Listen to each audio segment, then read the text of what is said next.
If you could give everyone in the world an experiment to do for 30 days, one activity that they'd have to do every day for 30 days, what would it be? Oh, I would ask them to take out a piece of paper and write down every thought that they've been thinking that's standing in the way between their future and where they are. Write down every habit or behavior, even how they speak, that stops them from becoming the person that is healthy, wealthy, or free. And then to begin to recognize the emotions that keep them in the same state of being every single day, and become so conscious of those thoughts, behaviors, and emotions that they wouldn't let any of them slip by unnoticed by them. Then I would have them write down the thoughts they do want to fire and wire in their brain. I would have them write down what the behaviors look like of a great person that they wanted to become. And I would have them practice thinking about it and practice rehearsing it. And then I would say to them, what emotions would you feel when your future happened? Because you have to teach your body emotionally what that future feels like before it happens. And every day, if you practice that diligently and sincerely, and just become conscious of who you no longer want to be, and keep becoming conscious of who you do want to be, that surprises you and leaves no doubt that it's come from a greater mind, then you'll be inspired to do it again. And now we believe we're more the creators of our lives and less of the victims of our lives. Need motivation? Watch a top 10 with Believe Nation. Hey, it's Carmichael, and I make these videos because you are probably the most ambitious person in your circle, but you know you're capable of more, and you get that push by surrounding yourself with the best. So today, let's learn from one of the best, Joe Dispenza, and my take on his top 50 rules for success. Enjoy. If you said, well, listen, I'm not going to wait for my healing to feel gratitude. I'm not going to wait for my new relationship to feel love. I'm going to actually teach my body emotionally what that future feels like before it happens. Now, this is a big turnaround for a lot of people because we're so reliant on the outer world to change our inner world, right? And waiting and postponing. And waiting is not creating. I mean, period.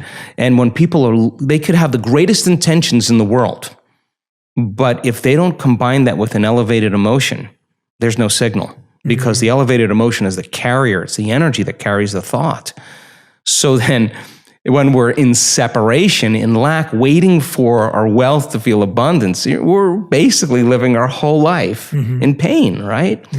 So then, if you reason this, and a person can get up from their meditation and they literally feel differently, and they're feeling the emotions of their future before it happens, this is turning the whole process around.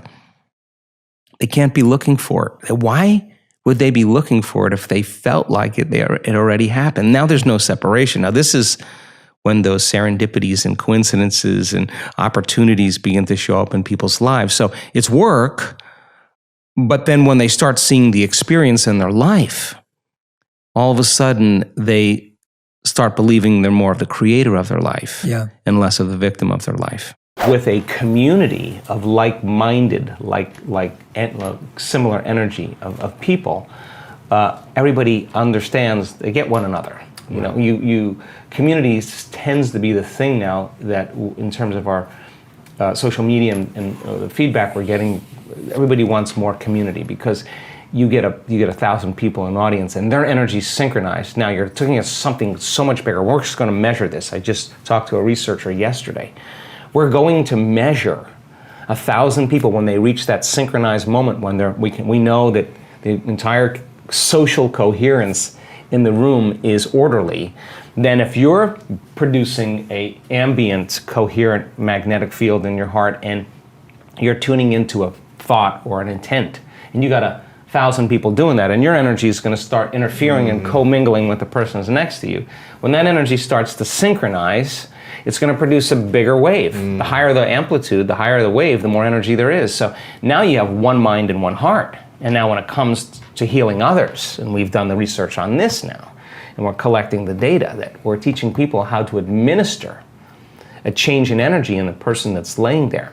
Because it's not matter that emits a field. That's the wrong way to think about it. It's the field that creates matter. You change the field, you change matter. It's not your job to change the tumor.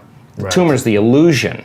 It's the pattern in the field that has to be changed. So once people start reversing this, then you start seeing tumors disappearing. You start seeing blind people seeing, deaf people hearing. You start seeing people with Parkinson's disease switch on. I mean, you start seeing stage 4 cancer is reversing because now you're swimming upstream. You're going to the headwaters and making that change. It's so important then that of the infinite places you can put your attention, let's put it on your heart. Now, where you place your attention is where you place your energy. Why? Because we want this center to bloom. 1,400, 1,300 different chemicals that restore and regenerate the body.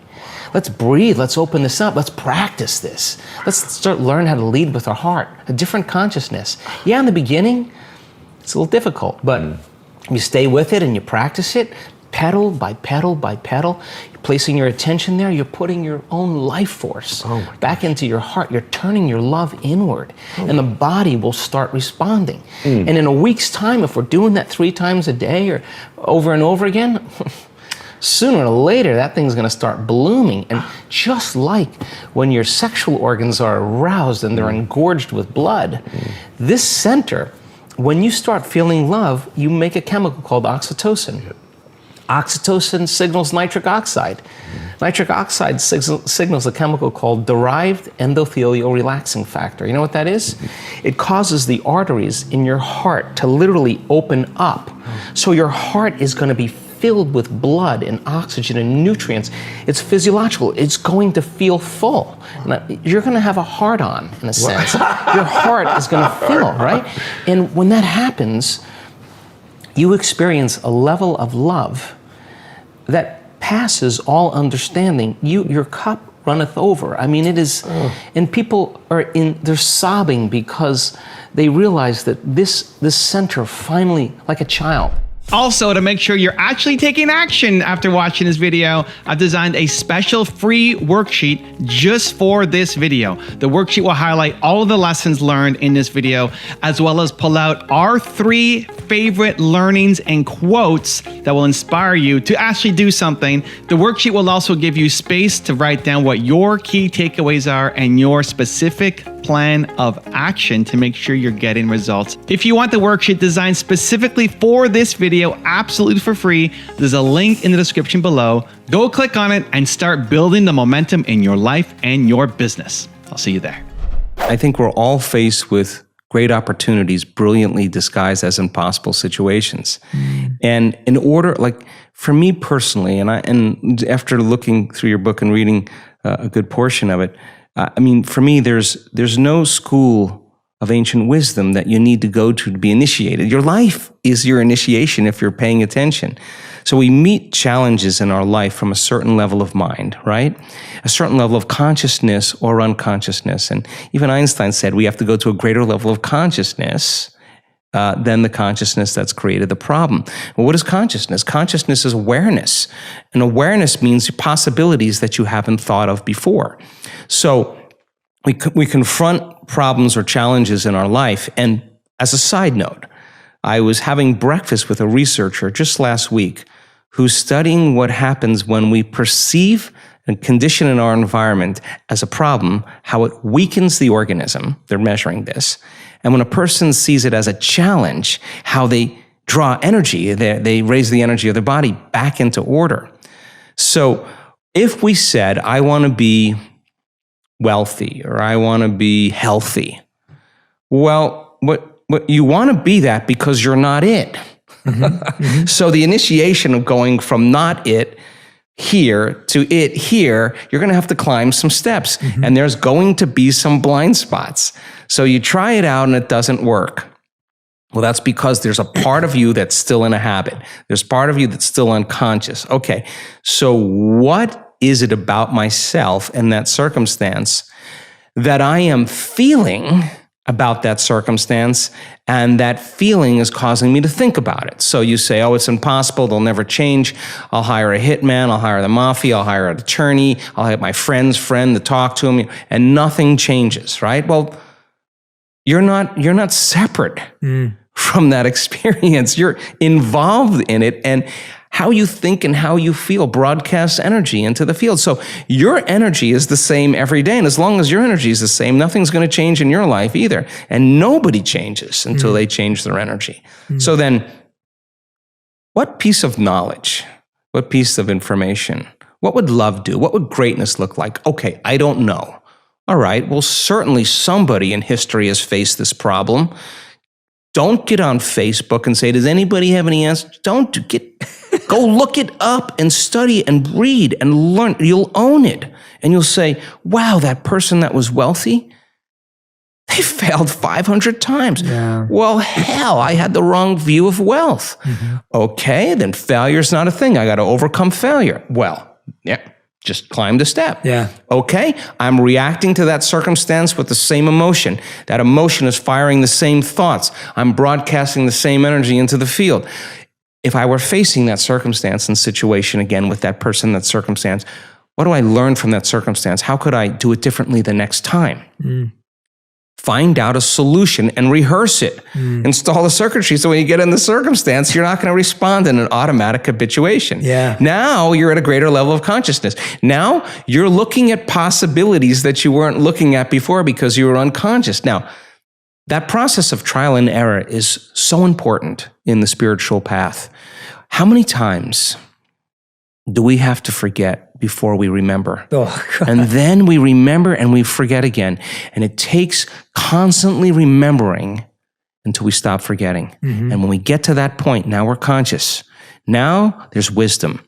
And wisdom is the memory of the experience without the emotional charge. Now you're ready for the new adventure. So then people draw conclusions and say, oh, it's that person that ripped me off. It's that person that what? Now you don't create your reality? Oh, you only create your reality when things are good. No, well, somehow you got to tango through this. Somehow your objectivity in not reacting emotionally is going to change the energy of how you address this situation. Consciousness is awareness. Awareness is paying attention and noticing.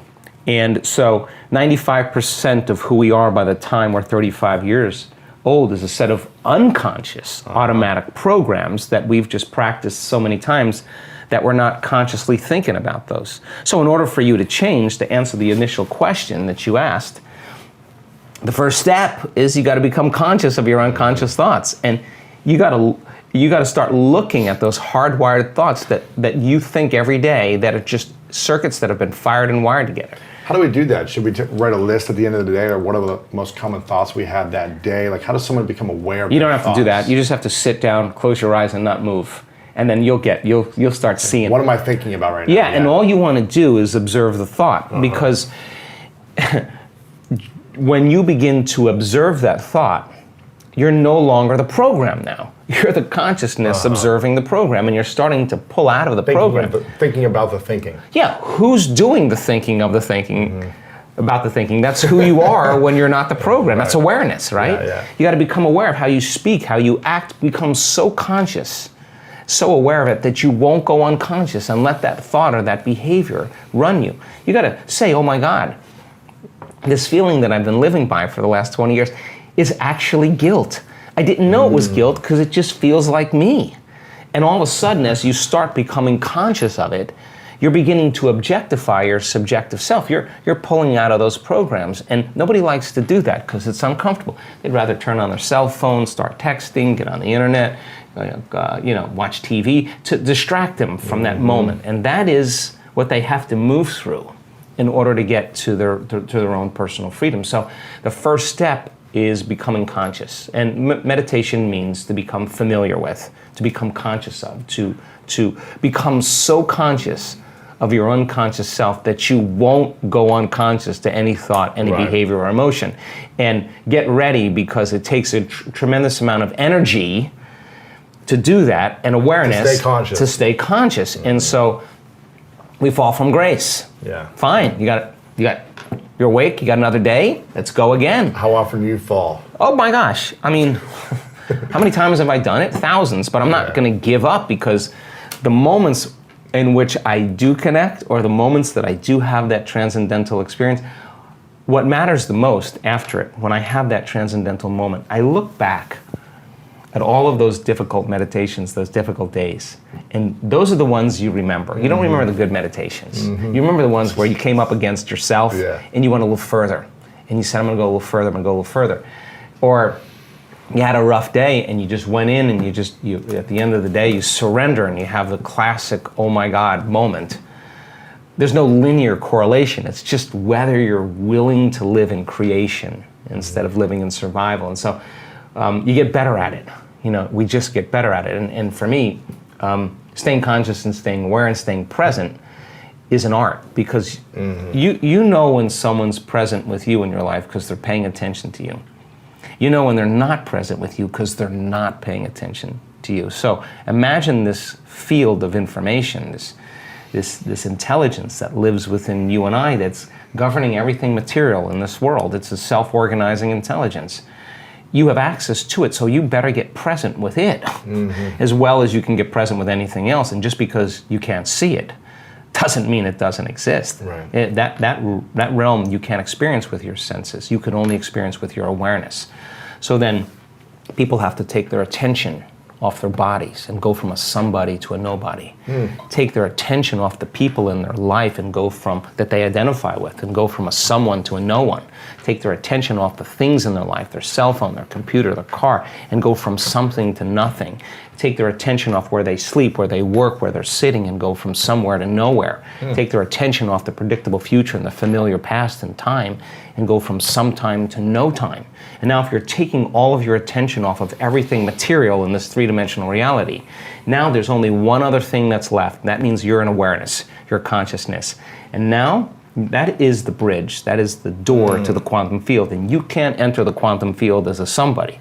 So if someone has spent their whole life working on having the perfect body, or so much so they have so much attention on their pain, where you place your attention is where you place your energy, it's going to take some work for them to take all of their attention off their body, right? Because they'll do it and then they'll go back, let's see if the pain's still there. Oh, the pain's still there. So it's a little bit of a waltz in the beginning, but as people start applying this, you start getting better at it. Let's demystify meditation, because it has so many stigmas around it. Close your eyes, retreat from your life, disconnect from your body, disconnect from your environment, disconnect from your schedule, and just give yourself an hour or 45 minutes or 20 minutes. Because when you invest in yourself, you invest in your future. And when you believe in yourself, you believe in possibilities. And when you believe in possibilities, you believe in yourself. And if you don't believe in possibilities, then you don't believe in yourself. And you don't believe in yourself, you don't believe in possibilities. So then, but if you have a community, a living organism, where it's becoming the new normal, and you want to join that living organism, and you want to be a part of that, and every stride you make feeds the living organism. Every stride, every effort you make to connect is amazing, because that which we are seeking is seeking us. It's not like it matches our efforts. And so then when people have that uncompromising will, the same way that they go shopping for a dress or a pair of earrings or go to the gym and work out, with the same intensity, with the same passion, come up against themselves and just say, when the body's given everything it has, it's when you say, that's all you got? That's it? That's all you're going to put out? I'm ready. And so then when you start overcoming that, the side effect of it is that all of a sudden you're happy for no reason. And you're less seduced in believing that you need something outside of you to make you feel better. All of a sudden, you're feeling better every day without anything outside of you. And now all of a sudden, you start showing up unpredictable in your life. They're saying, that Ed guy, he's different. He's on a different medication. He's something's going on with it. But in actuality, you're just freer, right? And so then as we begin to remove these layers that stop the flow of the divine in us, that in essence in us, the side effect is we become more willful, we become more mindful, we become more conscious, we become more loving. It's its nature, you know. It just becomes who we are. At the end of the day, if you really wanted to be wealthy, say, how did I do today? Did I make the right choices? Was I ethical? Was I purpose-driven? Am I interested in making a difference? Was I fair? Was I tempered? Did I really think before I spoke? What did I remember reading about that book, about that person that did it? How'd I do? And if you said, when did I fall from grace? When did I lose it? Okay, I want that opportunity again. I want another shot at that. And I'm going in this way. What would love do in this situation? What would greatness do? And now you evolve your experience, and somehow there's a door, there's an opening, something shifts, something changes. And now here we go, we climb another ladder, and then all of a sudden there's another challenge. And then people who finally arrive at their abundance, they could care less if they're abundant. They're already knowing that they've earned the right for it. So there's sometimes a shortcut in the process if we really learn and we really get it. But the trial and error is so important because not only is the person earning the right to be wealthy, but they're earning the right to live in worthiness, worthy to receive. Like, hey, people come to our work all the time for a lot of reasons, and one of the common reasons is they want to get healthy. Yeah, and because they're dealing with a very serious health condition.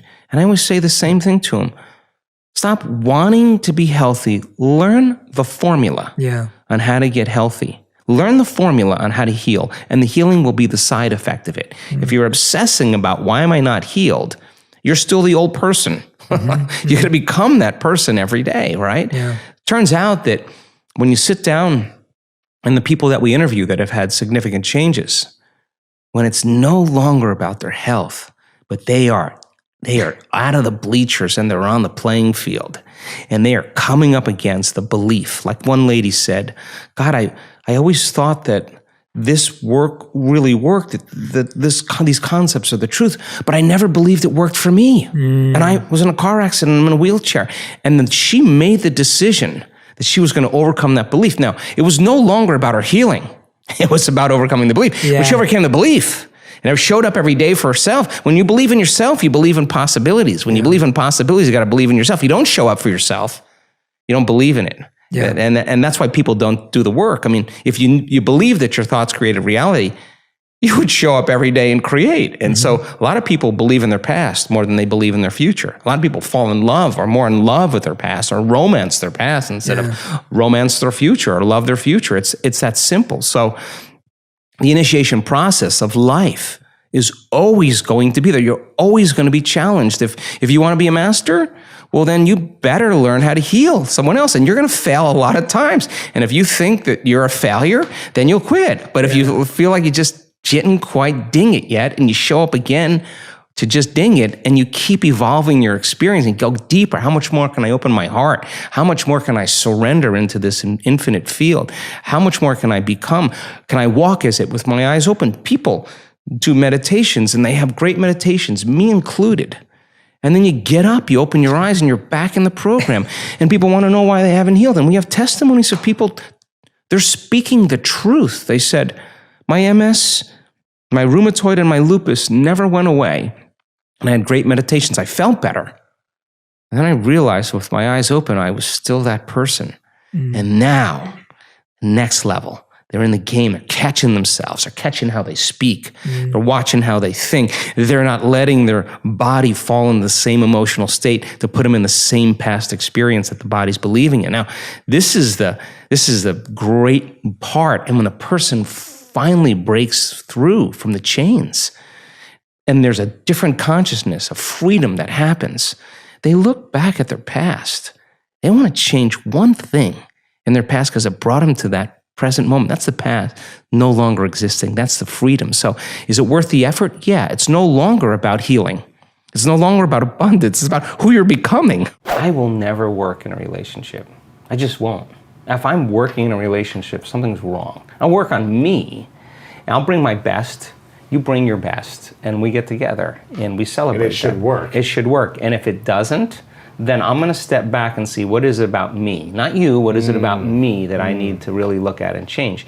Now, if there's a vibrational match and it flows and it's fun and you connect on physically, mentally, mind, body, soul, that's cool. I think that's healthy.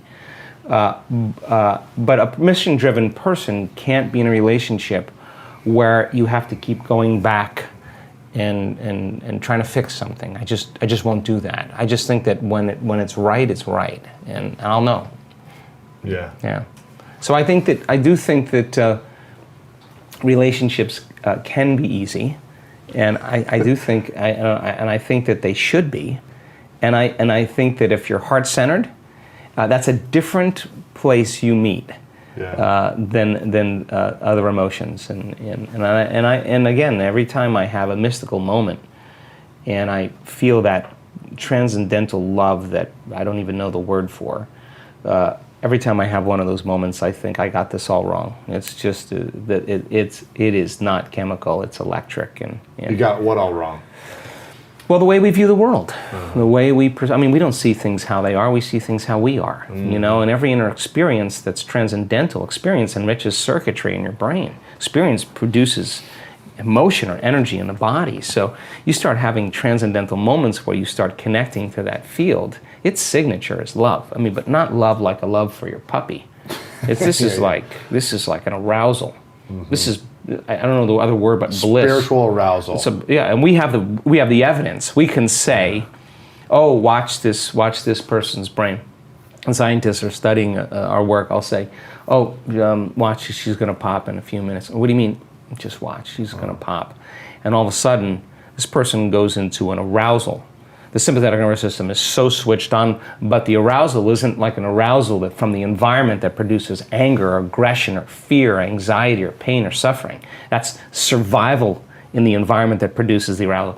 This arousal is coming from energy in the body that's moving up into the brain, and the arousal is bliss. The arousal is ecstasy. The arousal is freedom, peace. But it's not chemical. It's you'll feel it in every single cell in your body. Now here's the outcome of that.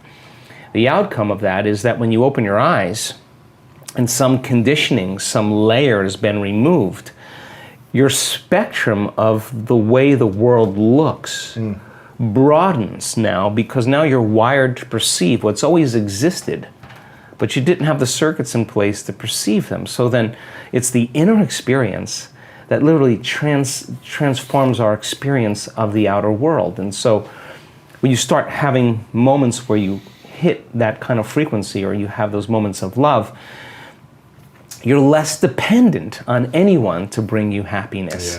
You're okay. You can love the person for their flaws, because you can see a part of yourself you used to be that you no longer are. And instead of judgment, you have compassion. And you can encourage and communicate from a level of connection instead of intimidation or competition, or however relationships work. What are the 3 things we should say when we wake up in the morning or think? Well, first I would say, what is the greatest ideal of myself that I can be today? And I would not get up until I felt like that person.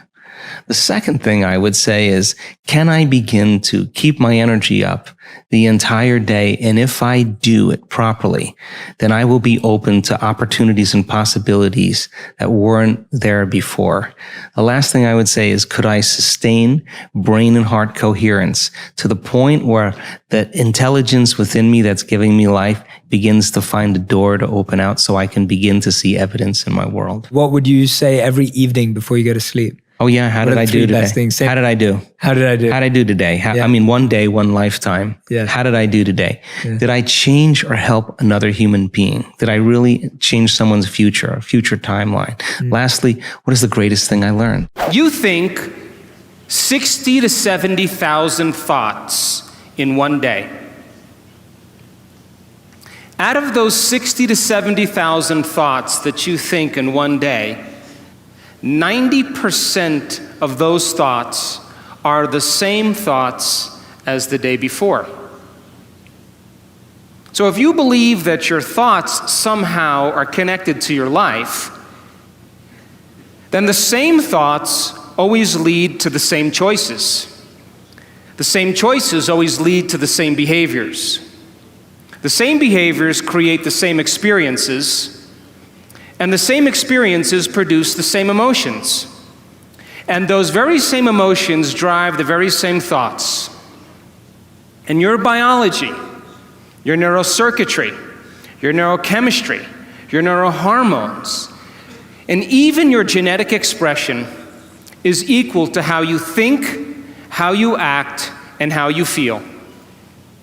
And how you think, how you act, and how you feel is called your personality. And your personality creates your personal reality. That's it. So then, if you wanted to create a new personal reality, a new life, then you would have to start thinking about what you've been thinking about and change it. You would have to become aware of your unconscious thoughts and observe them. You would have to pay attention to your automatic habits and behaviors and modify them. And you would have to look at the emotions you live by every single day that are connected to your past and decide if those emotions belong in your future. You see, most people try to create a new personal reality as the same personality, and it doesn't work. You literally have to become someone else. I believe in free will. Yeah. I would never tell anybody what to believe, like politically or socially or whatever. Yeah. I want to provide them the tools and give them the free will to create life however they want and believe whatever they want. That's totally cool with me. So those people then that want to be healed and they live in fear, that fear has to be addressed. I mean, and it's not easy because it's hardwired deep in the limbic brain. It's just a safety net. It's a mechanism. So then imagine being in the unknown. The instinct in the unknown is it's a scary place. Wow, imagine not having a body. And we practice lingering without a body in an infinite space, and without a name, without a face, without a culture, without a job, without a social security number, without a disease, without a diet, just as an awareness. You practice that. You're going to be comfortable in the unknown. You're going to relax more into it. That's going against thousands of years of programming. And the people who actually overcome their fear and they trade it for gratitude, their immune system gets stronger, their genes upregulate. I mean, there's just a host of, everything changes. Their brain changes, their heart rate variability. They feel differently, and it's being measured. And some of these people, we're measuring this now in our events with reputable scientists and universities. They're shocked at what they're witnessing on a cellular level, on a brain level, on a heart level. They cannot believe the capacity of the body. I just got an email today of one of our scientists said, I ran this 3 times. The virus that we exposed the cell to in advanced meditators does not enter the cell. It's outside the cell. It won't. A virus in novice meditators, some of it's in the cell, some of it's outside. Controls all the viruses in the cell. There's an immunity. So when the person's less reactionary to their environment, there's less of response that weakens them, they're less of a victim to their environment, then they're less of a victim to their environment. Large scale, small scale, the body has a greater immunity to whatever it is. Bond University, university in Australia on the Gold Coast, senior researcher took the large majority of my brain scans. And she had them analyzed by her graduate students, and they statistically looked at everything. One of the most startling things for the research team was our community's ability to get to that point where there's nobody, no one, no thing, nowhere, no time. Now I'm talking 4 seconds. I'm talking 5 seconds. I'm talking 9 seconds. Just give me a second. I know how to do this. They've practiced it enough times. The creative moment is when you get beyond yourself, when you dissociate from everything known in your material world.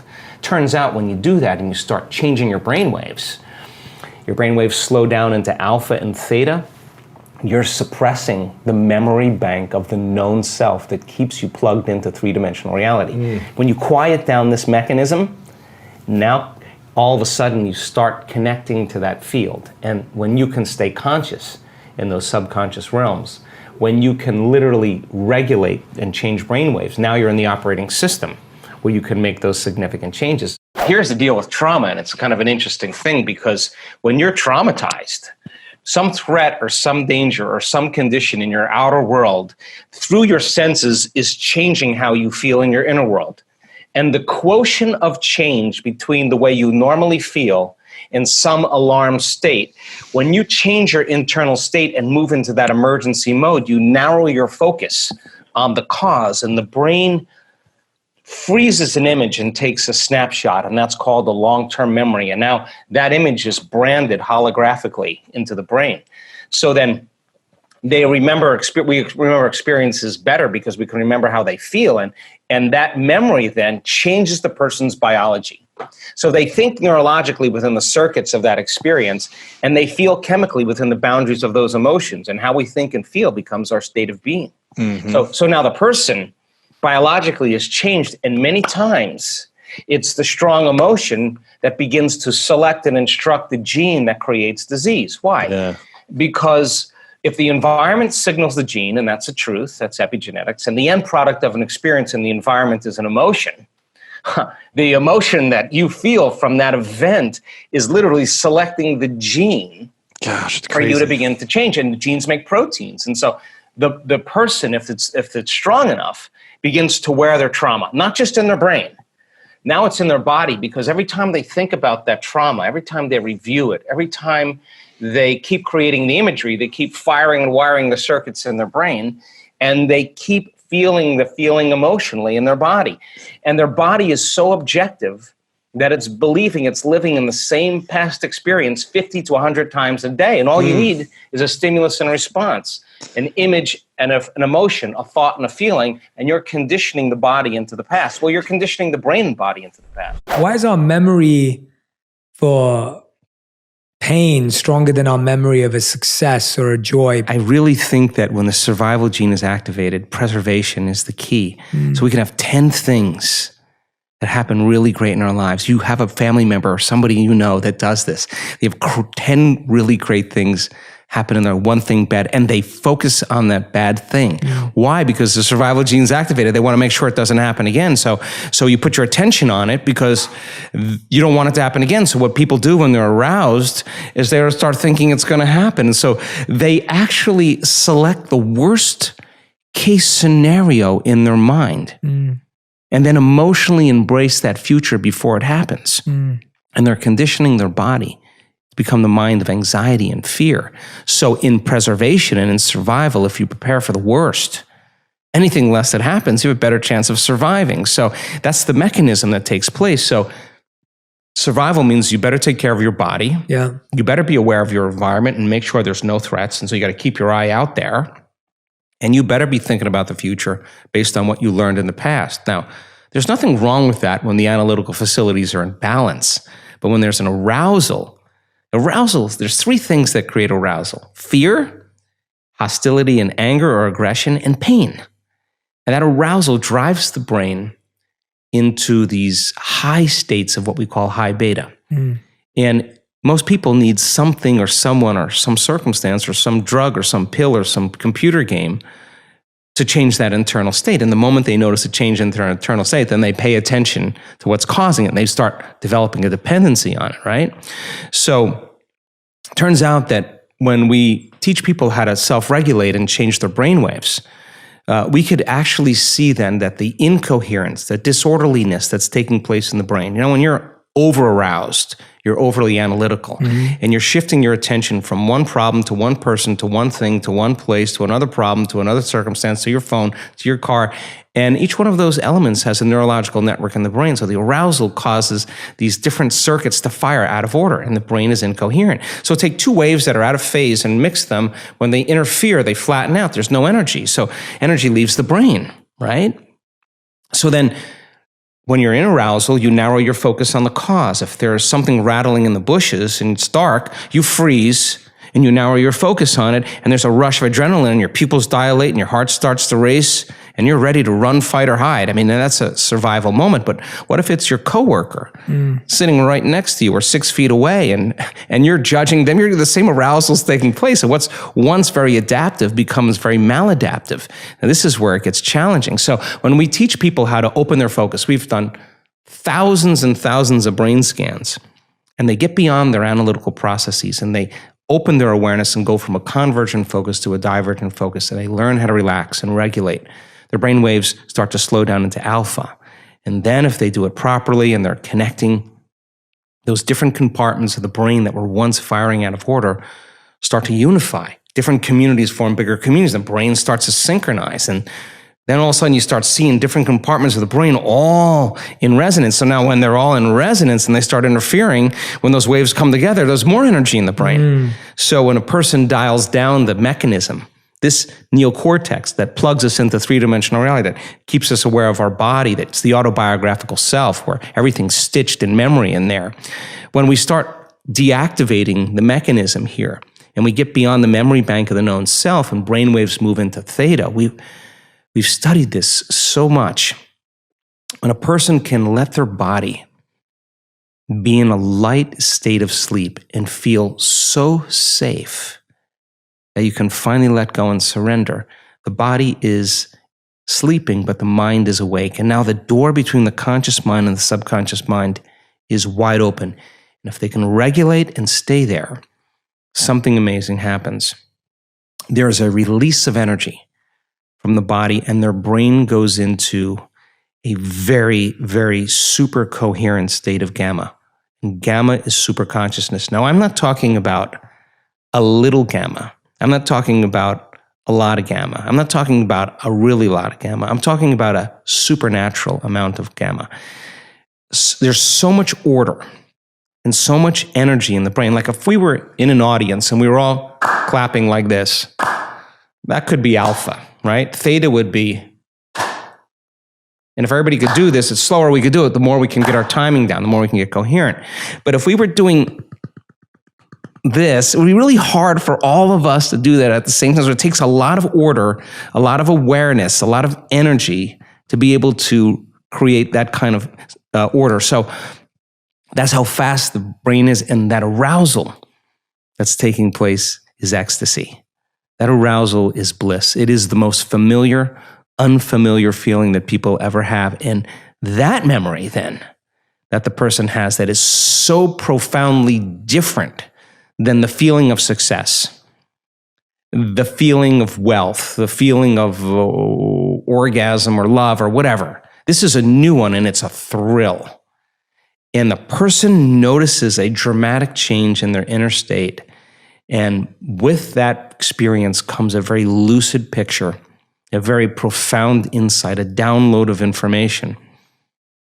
That's the moment then the body many times rewrites the biological program. Energy is informing matter, and the autonomic nervous system is regulating. It's in high order. And remember, disease is autonomic dysregulation. Now it's getting into a very, very high frequency of order, and it's sending very coherent information to the cells and tissues, sending energy to the cells and tissues, and cells begin to emit more coherent light and information, and then there's the disease, and there it's not. The recognition that when you're assimilating a negative thought or a negative judgment or a negative emotion, envy, greed, whatever it may be, that's actually lowering your energy. Yeah. And when you get to that place where you're experiencing that incredible bliss right here, you can't.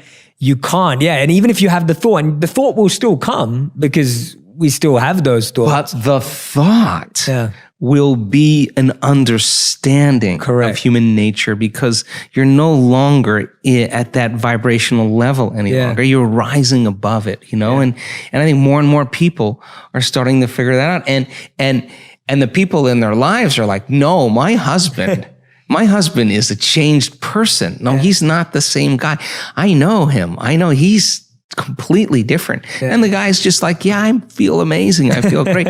And all it was sitting in the fire for a little bit of time until the body finally moved out of the past into the present moment. And so the causes of this, like I always say, you never know what you're doing today and how you're doing it, who you're going to affect tomorrow when you do this work. And that's what we're seeing. And people are, they're getting promotions.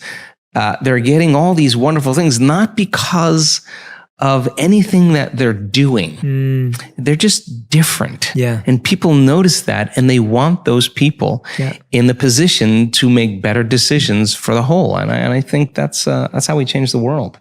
In our community, at least, people who have relationships that are built from our community tend to be more long-lasting because they're more self-aware. And so there's no blame, there's no excuses, there's no make wrong, there's no competition, there's none of that. There's just, this is who I am, you know? And I think that the ultimate goal is when you reach the point in your life when how you appear to the world is who you really are, that level of transparency it takes no effort. Right. You can be yourself, and you know, people say to me, "Wow, you're pretty approachable," and I say, well, God, I work so hard every day on overcoming myself in the morning, overcoming my ego. Yeah. Why would I want to build it up the next day? Because I got to face that guy again tomorrow morning. So why not just keep, you know, taking those edges and smoothing them down so that you're less unconscious to all of those programs that are built in relationships. You asked if is it possible then that people can heal that quickly in 1 week? Yeah, because what if they create an inner event that carries an amplitude of gratitude or joy or freedom? Break through from the chains of the past. And when the body is liberated and you feel that elevated emotion, the stronger the emotion you feel from that breakthrough, the more you're going to pay attention to the image in your mind. And now you're beginning to brand new circuitry in the brain, and your body's being conditioned into a new future. And the stronger the emotion you feel, and the more you pay attention to the picture, the more you're conditioning the body over time to the future instead of the past. So now you keep knocking on that genetic door emotionally, then that emotion ultimately signals a new gene that upregulates that gene to produce better proteins. And the person then all of a sudden starts healing. And we have research to show that people can do that in 4 days, signal genes to reduce cancer cells and growth, to signal stem cells to suppress, to go to active tissues and repair them and regenerate them and suppress inflammation. You come with a lot of genes, and they're just a library of potentials. They're just a storehouse of information, of possibilities. So then you got to get the right signal, the right lock into the key that begins to select and instruct genes that cause genes to make different proteins. And you can regulate so many different genes, the same genes, you can regulate them differently. So when they upregulate, they start producing really healthy and robust proteins. And that's enzymes, that's tissue, that's structure, that's function, that's hormones.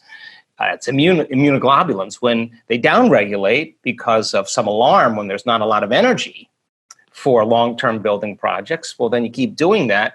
Then the body starts producing cheaper proteins. It's a different signal. It's not a time for growth. When you hit pay dirt like that, when you connect to the field, when you connect to the divine, whatever you want to call it, when your consciousness merges with a greater consciousness, and that arousal creates ecstasy, bliss, oneness, whatever you want to call that, you realize that it never came from anything out there.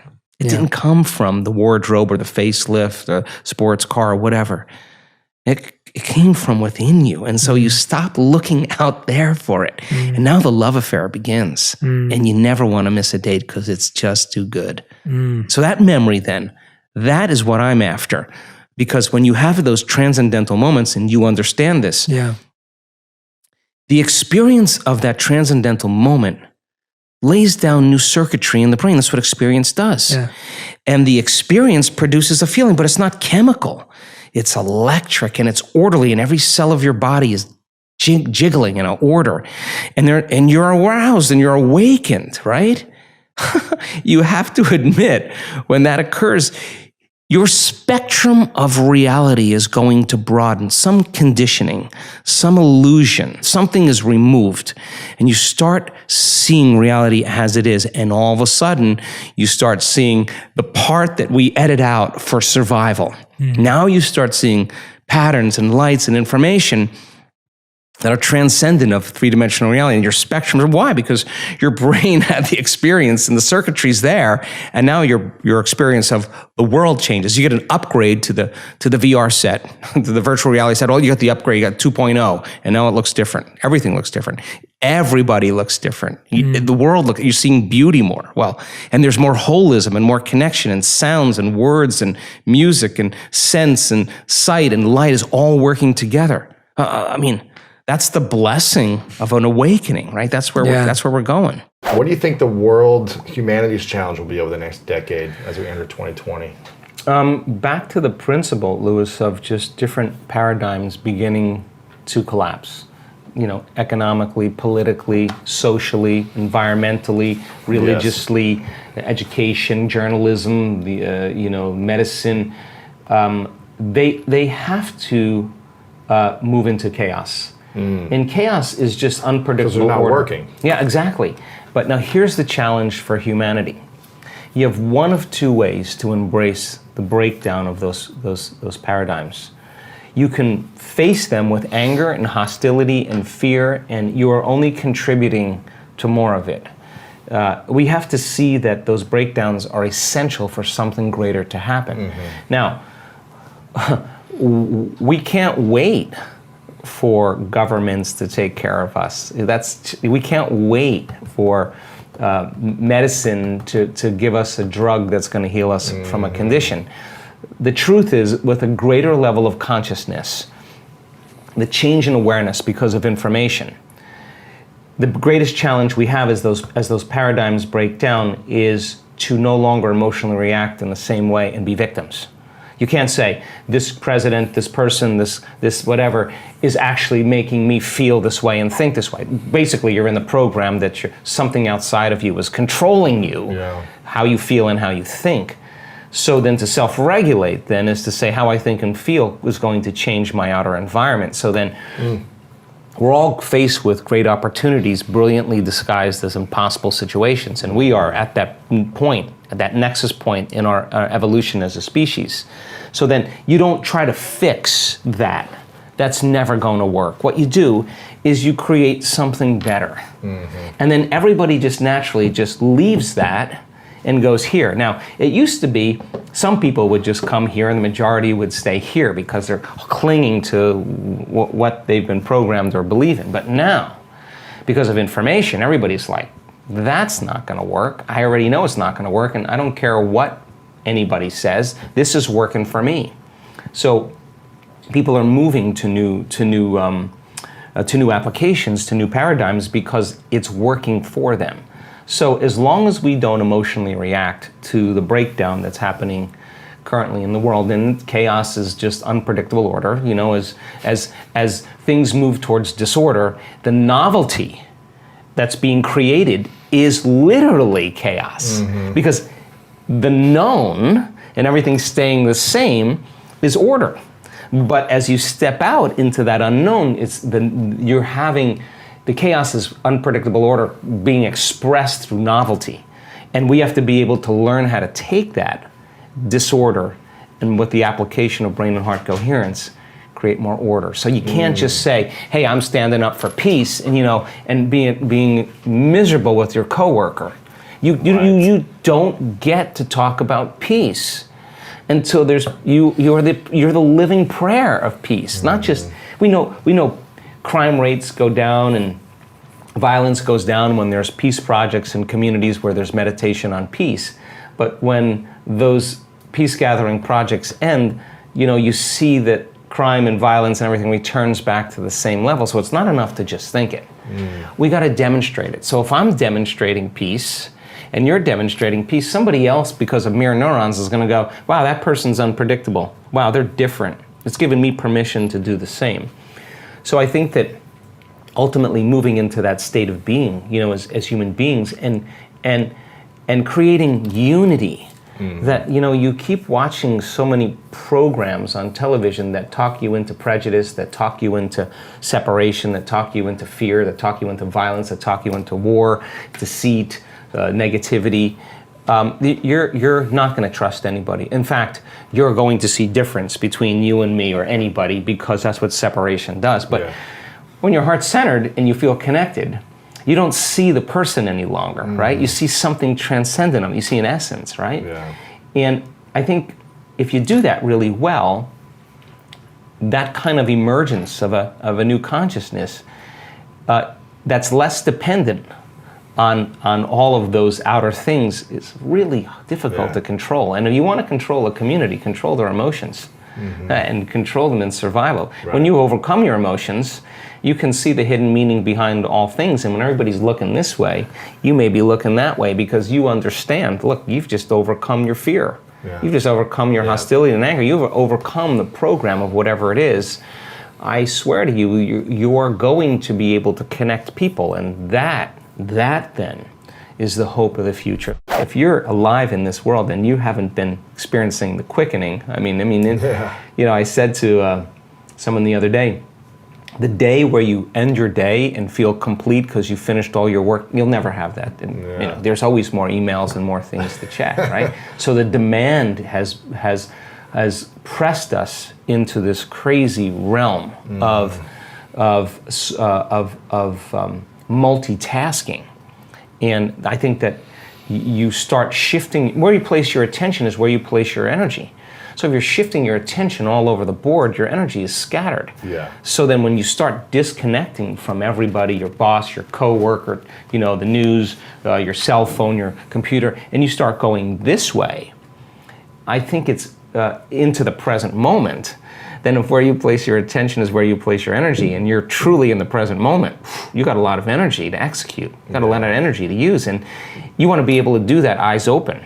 The more scattered your energy, the less you have to focus on pushing one thing forward. That's why people's dreams don't happen, because too scattered. There's no look. If you keep putting your attention on some future experience that you are imagining with your mind, your body's going to follow your mind right there, because that's where your energy is. But if you're putting your attention on everything known in your life, the shower, the coffee maker, you know, Right. the toilet, and your body's following your mind every day to the known. But we want your body to follow your mind to the unknown, right? Yeah. Enough people get to doing that, and you could do better in creating things in your life. That we see this. Wealthy people in our work that have focused on wealth, some of them living in the backseat of their car, some of them bankrupt that now have multi-million-dollar companies. What do you think they want to do with that money? They want to give it away. Yeah, give back. Let me tell you why. Not because of any other reason, is that they now know that they could create more. Right. Well, why, if you're abundant, why, abundance to me has changed. Abundance means I have more than I need, like way more than I need. So if I have way more than I need, and I know how to create it, then take it. I'll create more of it. So now you're no longer holding on in scarcity.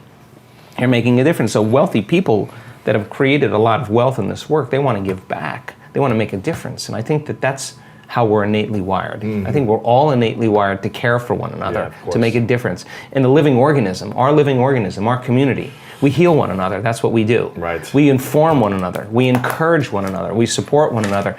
We shine for one another, not to outshine another person, to shine to show them that they can shine, and that to me is super healthy. So then I'm applauding your success, because I want you to succeed, because you're telling me that if you can do it, I can do it. So there's no longer any separation. I think that's hopeful for the world. Then you start celebrating diversity. Then you're like, wow, you're way different than me. I want to study you, because I want to bring that into who I'm becoming. Yeah, you create a strong community that way.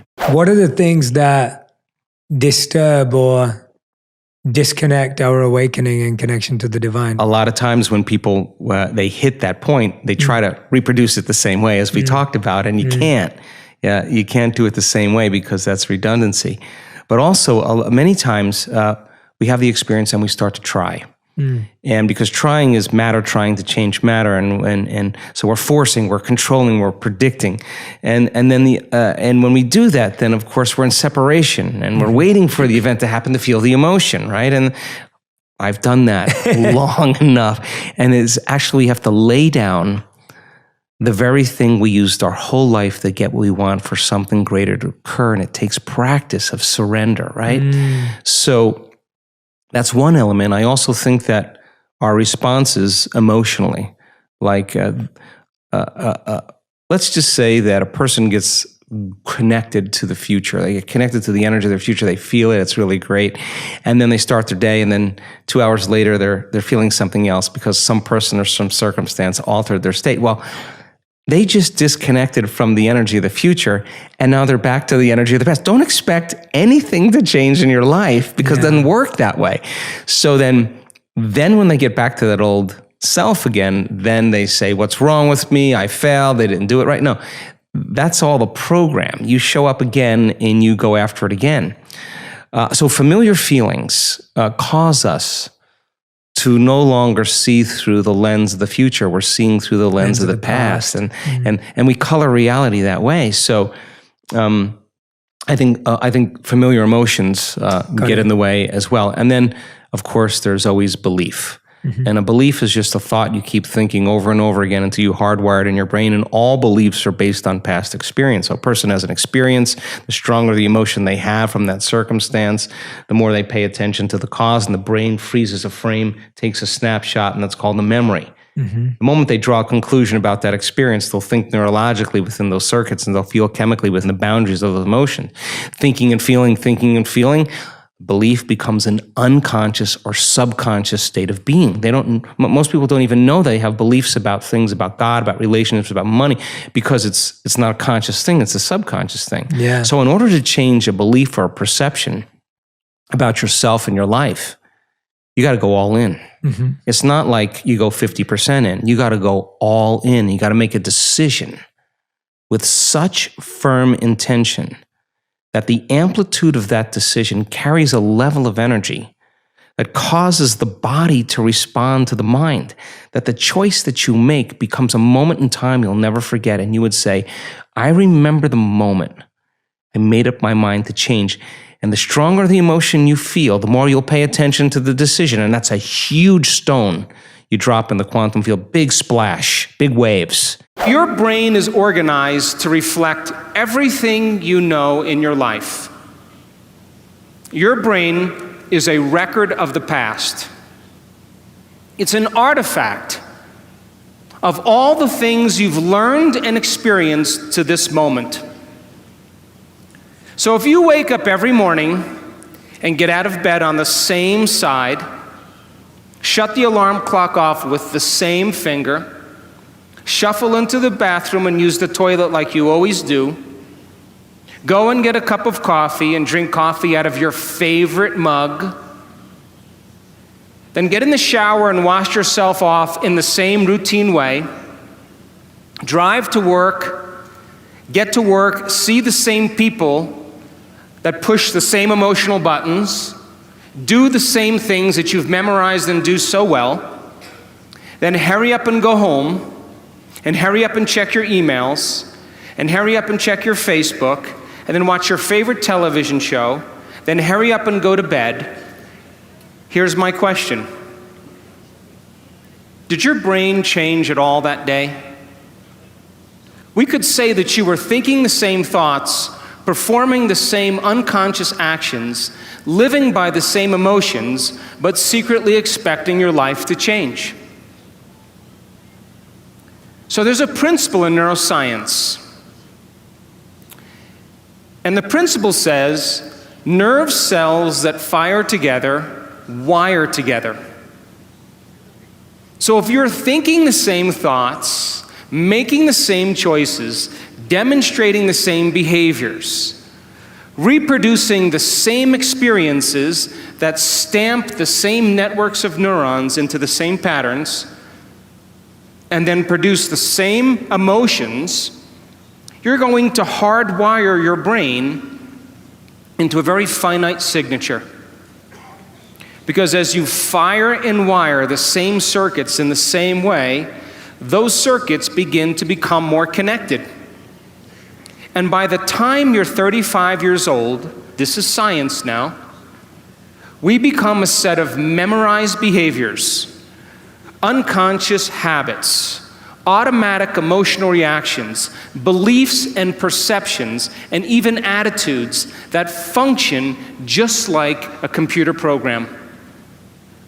And if you do something over and over and over again, the repetition of those actions over time conditions your body to know how to do it well, better than your mind. And a habit is when your body knows better than your mind, where you've done something so many times that the body now knows how to do it better than the brain.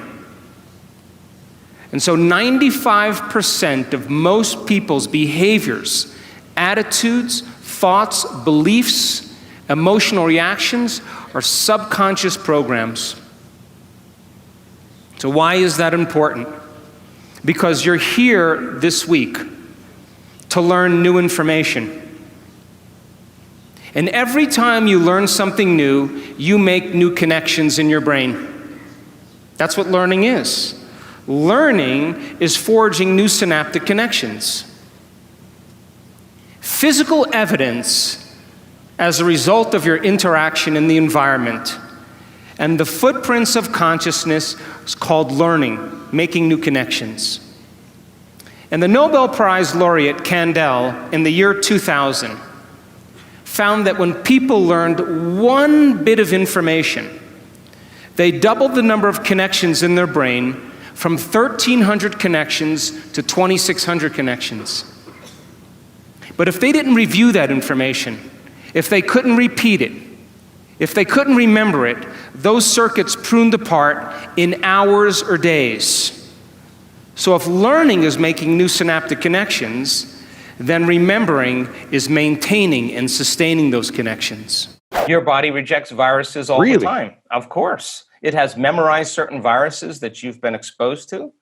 It has memorized certain bacteria that you've been exposed to. And it's beaten those viruses. Not every virus wins in the body. The body has an intelligence, and it has quite a library of memories in the white blood cells. So your body is fighting viruses and bacteria all the time. There's a constant competition going on. Really? So our research shows that 4 days of opening your heart releases immunoglobulin A, your body's primary defense against bacteria and viruses. It's better than the flu shot. It's the body's natural flu shot. And that's the innate intelligence of the body saying, I got this. I got a lot of energy. In fact, I got a surplus of energy. In fact, I'm radiating energy, and now too much in my energy. outer world. Now my outer world is not controlling my inner world. My inner world now is functioning independent of what's going on in my outer world. And now you're manifesting. Now you got it. Now you're in a creative state. People are coming to you, yes. Right, exactly. Now you're a magnet. Now you have a field, right? And you have energy to heal. And our research shows that that field around your body will actually expand. You radiate more light and information. Cells are getting new information that are causing light to be exchanged between cells and information. Now the body's getting an upgrade. So that immunoglobulin A in 4 days went up 50%. So now we know that if it's going up 50%, that then the immune system was getting a new signal. And nitric oxide then causes another chemical to activate the arteries in your heart to swell. And now, just like when energy moves into your sexual organs and it swells with blood and you have energy there, the same intensity it moves into your heart. And now the heart is activated. And what do you feel? You feel an incredible amount of love. Yeah, and love. you feel whole. And now the more whole you feel, our research shows, then the less separate you feel from the things you want in your life, because you feel like you already have them. You only want things when you're in lack, but when you feel whole, then it feels like it's already happened. And that tends to be the exact emotion that causes those synchronicities and serendipities and coincidences to happen in our life. And you say to a person, what are you doing? And they're saying, I'm not doing anything. I'm just so loving happy. life. I'm being myself. Exactly. I'm free. I'm free from the past. I'm free from my story of the past. In fact, I'm more connected to the energy of my future than I am to the energy of my past. I think that if we share the same experiences, because we like the same things, we share the same emotions. And if we share the same experiences, we share the same emotions, I can relate to you, so we can exchange ideas and information. Yeah. And if we share the same energy is information.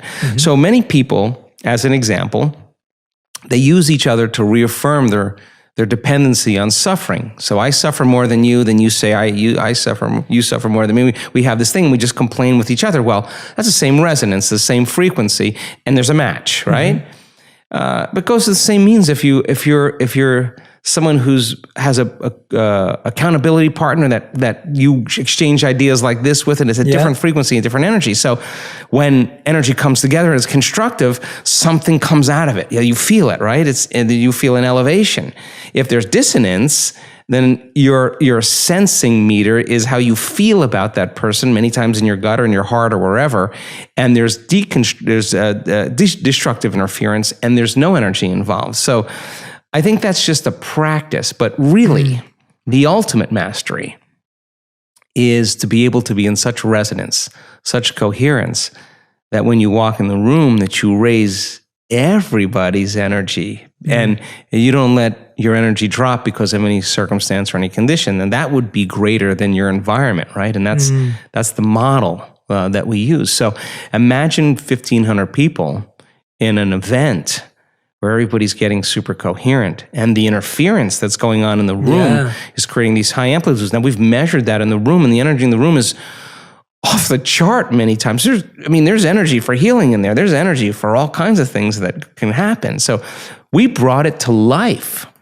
with our awareness. And so the more elevated the emotion, love, gratitude, freedom, bliss, ecstasy, the higher the frequency. So, but it turns out you can have a collective group of people with a lot of energy and be incoherent, and it creates entropy. Yeah. You could have a smaller group of people that are highly coherent and put out a very big signal. So when we see a collective really get coherent, wow, the energy in the room opens up doors of possibilities that I would never expect. I don't know how to explain some of the phenomenological things that happen.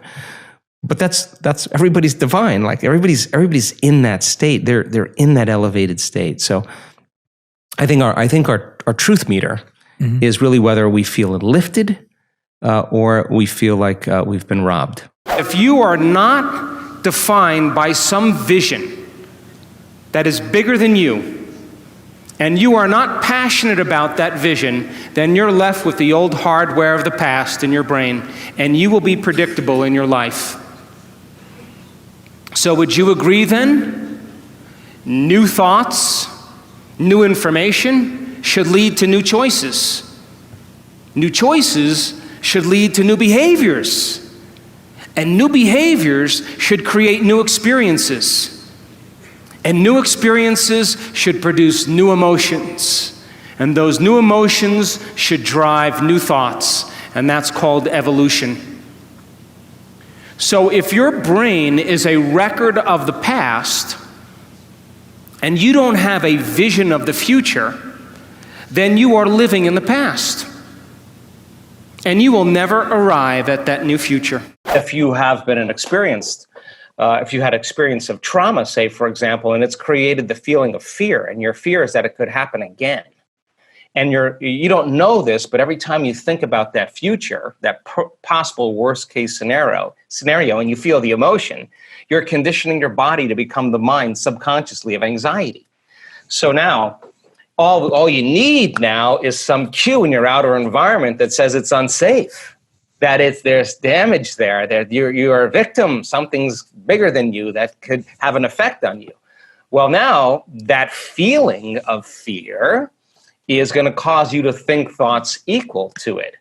So the person then no longer needs the environment to feel that fear.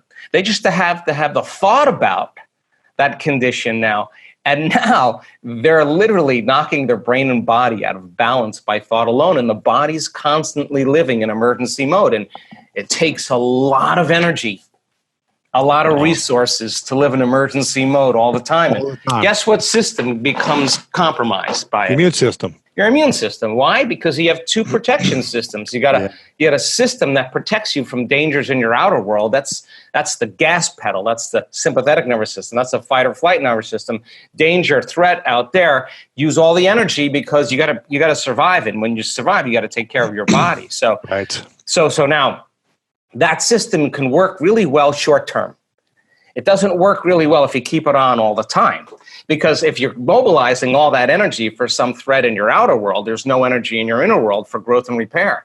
There's no energy for long-term building projects. And energy leaves the brain and it leaves the heart and it moves into these lower centers because now you're tapping the body's resources because there is an emergency. But whether the emergency is real or imagined, whether your anger is valid or justified or not, that you're tapping the body's very energy to heal by doing this. And the immune system says, well, we're part of really the other nervous system. We're the brake. We're the clutch. We need to get into relaxation. We need to get back into balance again. And when we do, then we'll metabolize. Then we'll assimilate. We'll reproduce. We'll excrete properly. Mm-hmm. So So now you got this kind of battle between the gas pedal and the brake, and the immune system says, hey, listen, if there's foreign agents, if there's viruses, bacteria, molds, funguses, listen, we don't have a whole lot of energy here to deal with them because we're fighting this war out there. There's no homeland security. So they shut down certain receptors in the immune system. They shut down function of those lymphocytes, those white blood cells that are your inner army of protection.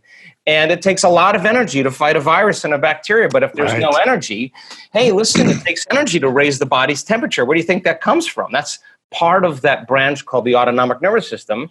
And the sympathetic, the gas pedal, is part of it. And the parasympathetic is the clutch, is part of that autonomic nervous system. And it's a check and balance. But so you stay in emergency for an extended period of time. And now you're exposed to some antigen or some external substance, some foreign agent.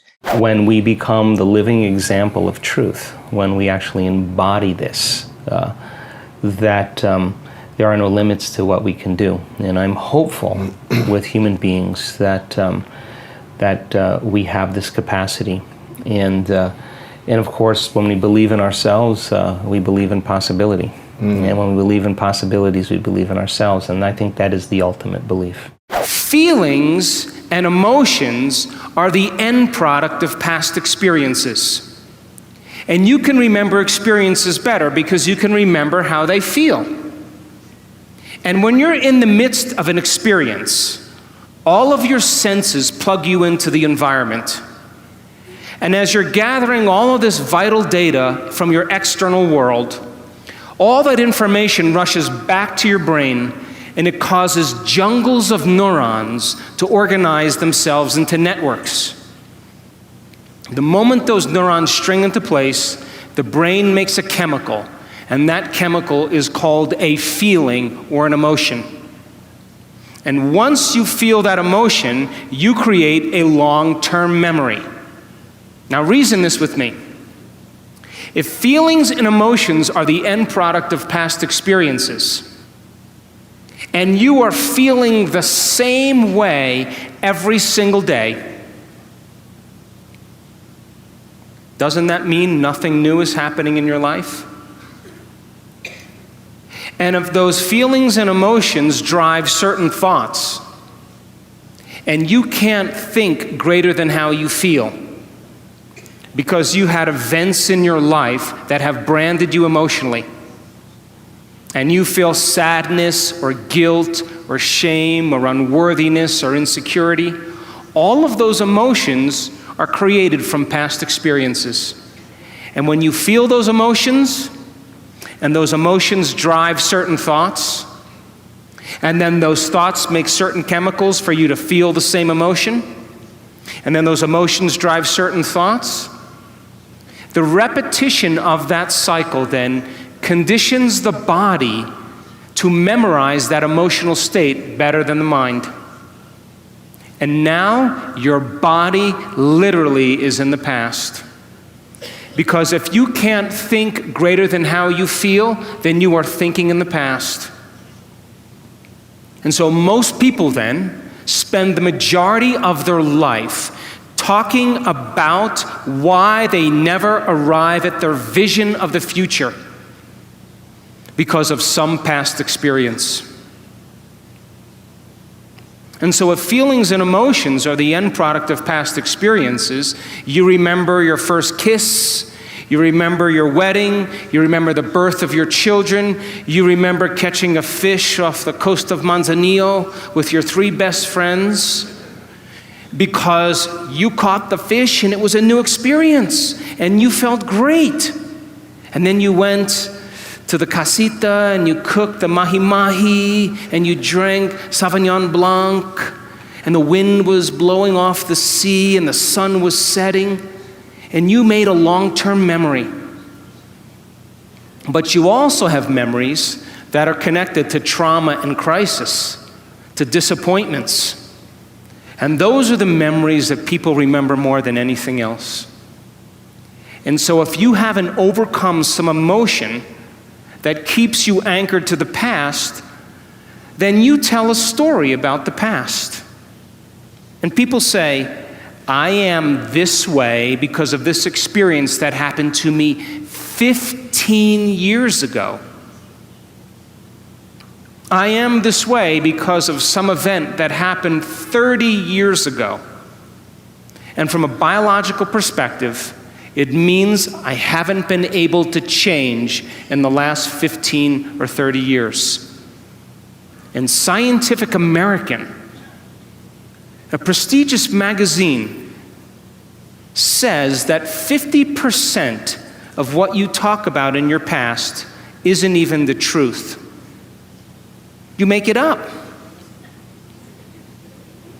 Because you don't have the same brain that you did 15 years ago or 30 years ago.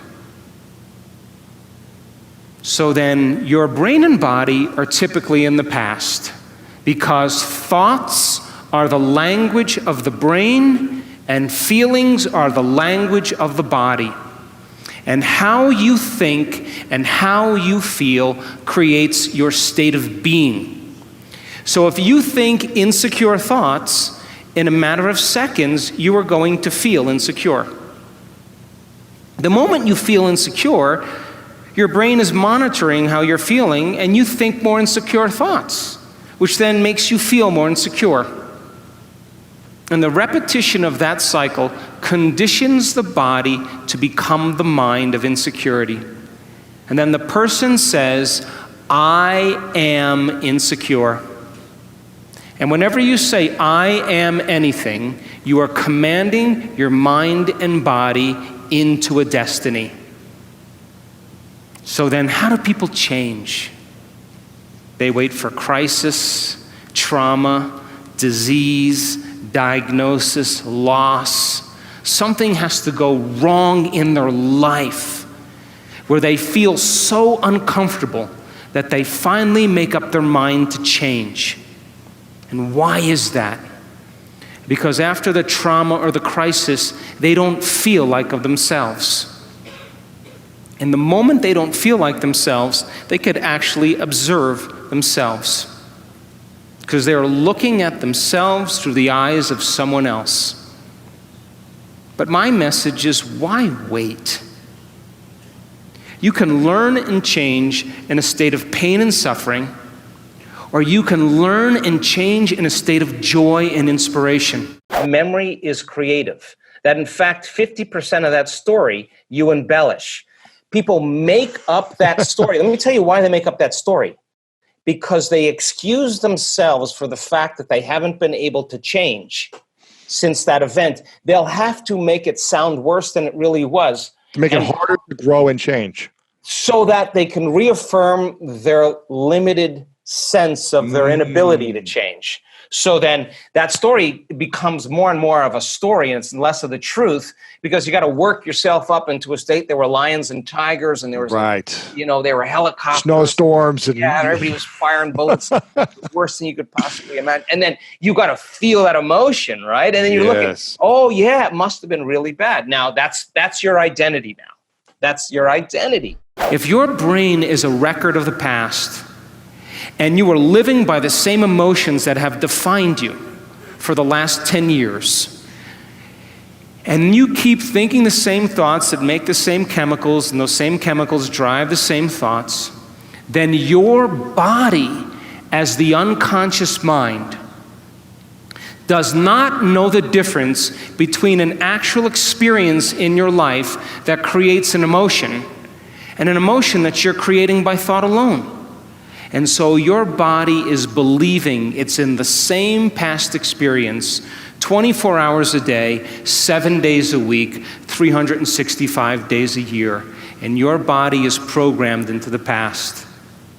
And you can't create a new future holding on to the emotions of the past. How many people understand what I'm talking about? So then, when you react to someone or something in your life, you have a choice. That when an event changes how you feel, there's a chemical change that's taking place in your body. And most people don't think they can control their emotional reactions.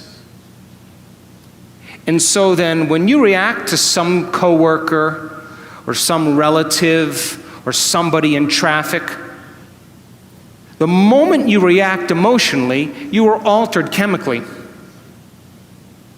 And if you don't know how to control your emotional reaction after that event, and you allow those emotions to linger for hours or days, you know what that's called?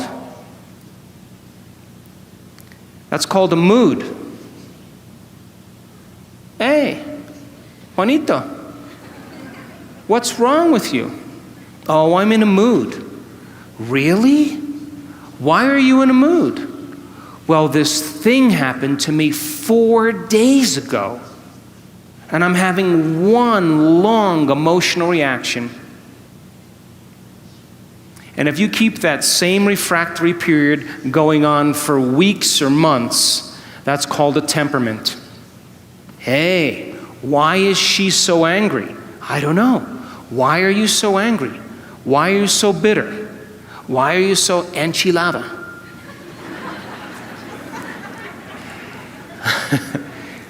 Because I had this experience 7 months ago, and I'm memorizing my emotional reaction.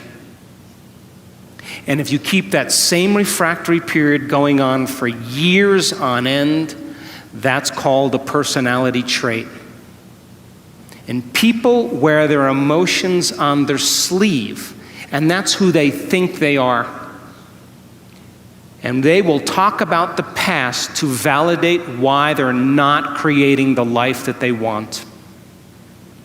So then if you wake up in the morning, Mexico City, and you are not being defined by a vision that's bigger than you, and it doesn't get you out of bed and inspire you into possibility, and you get up living from the old hardware of the past and the old emotions stored in your body, do you know what's going to happen to you? You're going to wake up and you're going to open your eyes and you're going to see the same people and go to the same places and do the exact same thing at the exact same time. And the moment you open your eyes, all of a sudden now, it's your external environment that's controlling how you think and feel. Because you have a neurological network in your brain for every person you know, every place that you go, everything that you own, everything that you do. And the moment you open your eyes and you see the same people and go to the same places and do the exact same thing at the exact same time, it's your external environment that's turning on different circuits in your brain, causing you to think equal to everything that you know. And you told me you believe that your thoughts have something to do with your destiny. And as long as you're thinking equal to your environment, you keep creating the same life. To change, to truly change, is to think greater than your environment. To think greater than the circumstances in your life, to think greater than the conditions in your world. And every great person in history knew this. Whether it was Mahatma Gandhi, Martin Luther King, the Wright brothers, Joan of Arc. They all had a vision. I always say to people, when is the last time you sat with your heart and just worked with it? Like so that it's not contracted and afraid and protected. It takes practice to do that. And so we work with people in letting them, we give them numerous opportunities to practice this over and over and over again.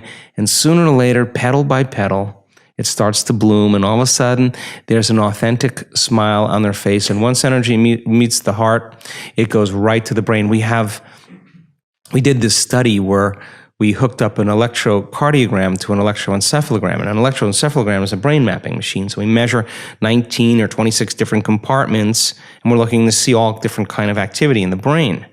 But we measured the heart along with it, and when the heart starts beating coherently, in a sense of order, like taking a big sheet, Jay, and going like that, the heart sends a wave right up to the brain.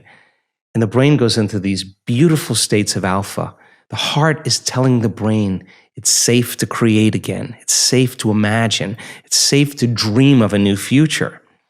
And there's the stroke volume of the heart in order, and then you see these 2 or 3 seconds of beautiful, coherent alpha. The brain is it's in that creative state. Then there's a pause, and it happens again, and it's beauty. It's a symphony. If you don't have that mechanism, you can have all the intention in the world, but there's no carrier wave. I mean, and people, when they make energy reach their heart, there's an external field that's created. It's magnetic. It's measurable. And that energy is frequency. And if that frequency is coherent, it can carry the intent or thought on a coherent brain of that future.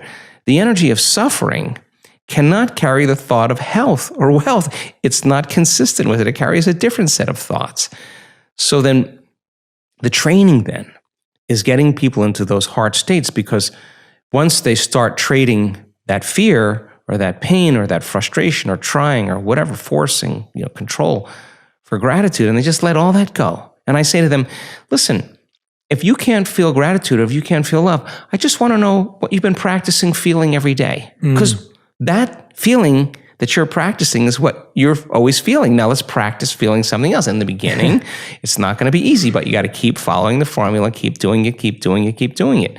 Well, when they start feeling gratitude, it's very interesting, because the emotional signature of gratitude is that something wonderful just happened to you. Something favorable is happening to you, right? So you've just received something, or you're receiving something, you say thank you. So gratitude is the ultimate state of receiving emotionally. So when you move into a state of gratitude and you open your heart, you will accept, believe, and surrender to the thoughts equal to that emotional state, and you'll program your autonomic nervous system into a different destiny. You could say, I'm healthy, I'm healthy, I'm healthy, I'm wealthy, I'm wealthy, I'm wealthy, I'm wealthy, I'm free, I'm free, I'm free, and your body is conditioned into misery, and it's saying, no, you're not. And that thought stops right at the brainstem. It never makes it to the body, because the body is on a different program. So then, when the person starts trading that and they start opening their heart, well, their immune system gets stronger by 50%. 50% in 3 days, they start making immunoglobulins. Their body's natural defense against viruses and bacteria is 50%, not a little bit, a lot. That's one study. And so trading that, telling the body it's in the environment where it already happened. And so that's when the miracles start happening. That's when people say, I'm not doing anything. Well, of course you're not. You don't have to. What are a few things we can do to support our inner environment on a daily basis? Well, listen, the first thing and the most important thing for me is knowledge and information. Knowledge is really power, and knowledge and information about yourself should empower you. It should empower the self, right? So when we learn about the immune system and all it can do, and we say, oh my God, you mean not every virus gets to me? In fact, no. And the more you understand that, and the more you coax your immune system into love and into love. I just did this little thing on our social media where I was talking about the inner army of order and what would be the signal you would want that inner army to get. And so we created this meditation, and we said, what would invincibility feel like? Signal your body and feel invincible. How would you feel if you had an uncompromising will, that you had more energy than you could possibly imagine? Show your body what it feels like, because it is that emotion of invincibility, that emotion of an uncompromising will to empower your inner world. And you have the intent of that's what it's for. Wow, get ready, because you're going to start creating a cadence and a rhythm where your body's going, whoa, what is all these new chemicals? What are all these new signals? Right. Hey, it's time. Hey, now all of a sudden receptor sites on the T cells go, wow, we got some new signals coming from the boss here. Let's open up all those T cell receptors. Let's go. In fact, we would love a little fight right now, because we got a lot of time on our hands and we got all our receptors turned on. That would be a signal for your body. We also know that if you could just trade fear and frustration and resentment and suffering for an elevated emotion and truly open your heart again and practice doing that, you'll heal. You'll heal. You'll heal because, I mean, all healings happen in the heart. Can you believe in a future that you can't see or experience with your senses yet, but you've thought about enough times in your mind that your brain is literally changed to look like the event has already occurred? The latest research in neuroscience says you can change your brain from living in the past to living in the future. And can you fall in love with that vision to such a degree that you come out of your resting state and change guilt or suffering into inspiration and joy and gratitude? To such a degree that your body, as the unconscious mind, does not know the difference between that external event and what you're creating internally, so that your body believes it's living in that future in the present moment, and you begin to signal new genes in new ways to change your body to look like the event has already occurred. The latest research in epigenetics says you can change your body by thought alone. Now reason this with me. If there's physical evidence in your brain and body to look like the event has already occurred, your brain and body are no longer living in the past, they're living in the future. And you will walk right into your vision. Now, most people in this audience, all of you, have done something great in your life. You all have. Now reason this. You woke up one day, or you had a wild thought out of nowhere. And that thought was a possibility in the future. Something new you wanted to experience.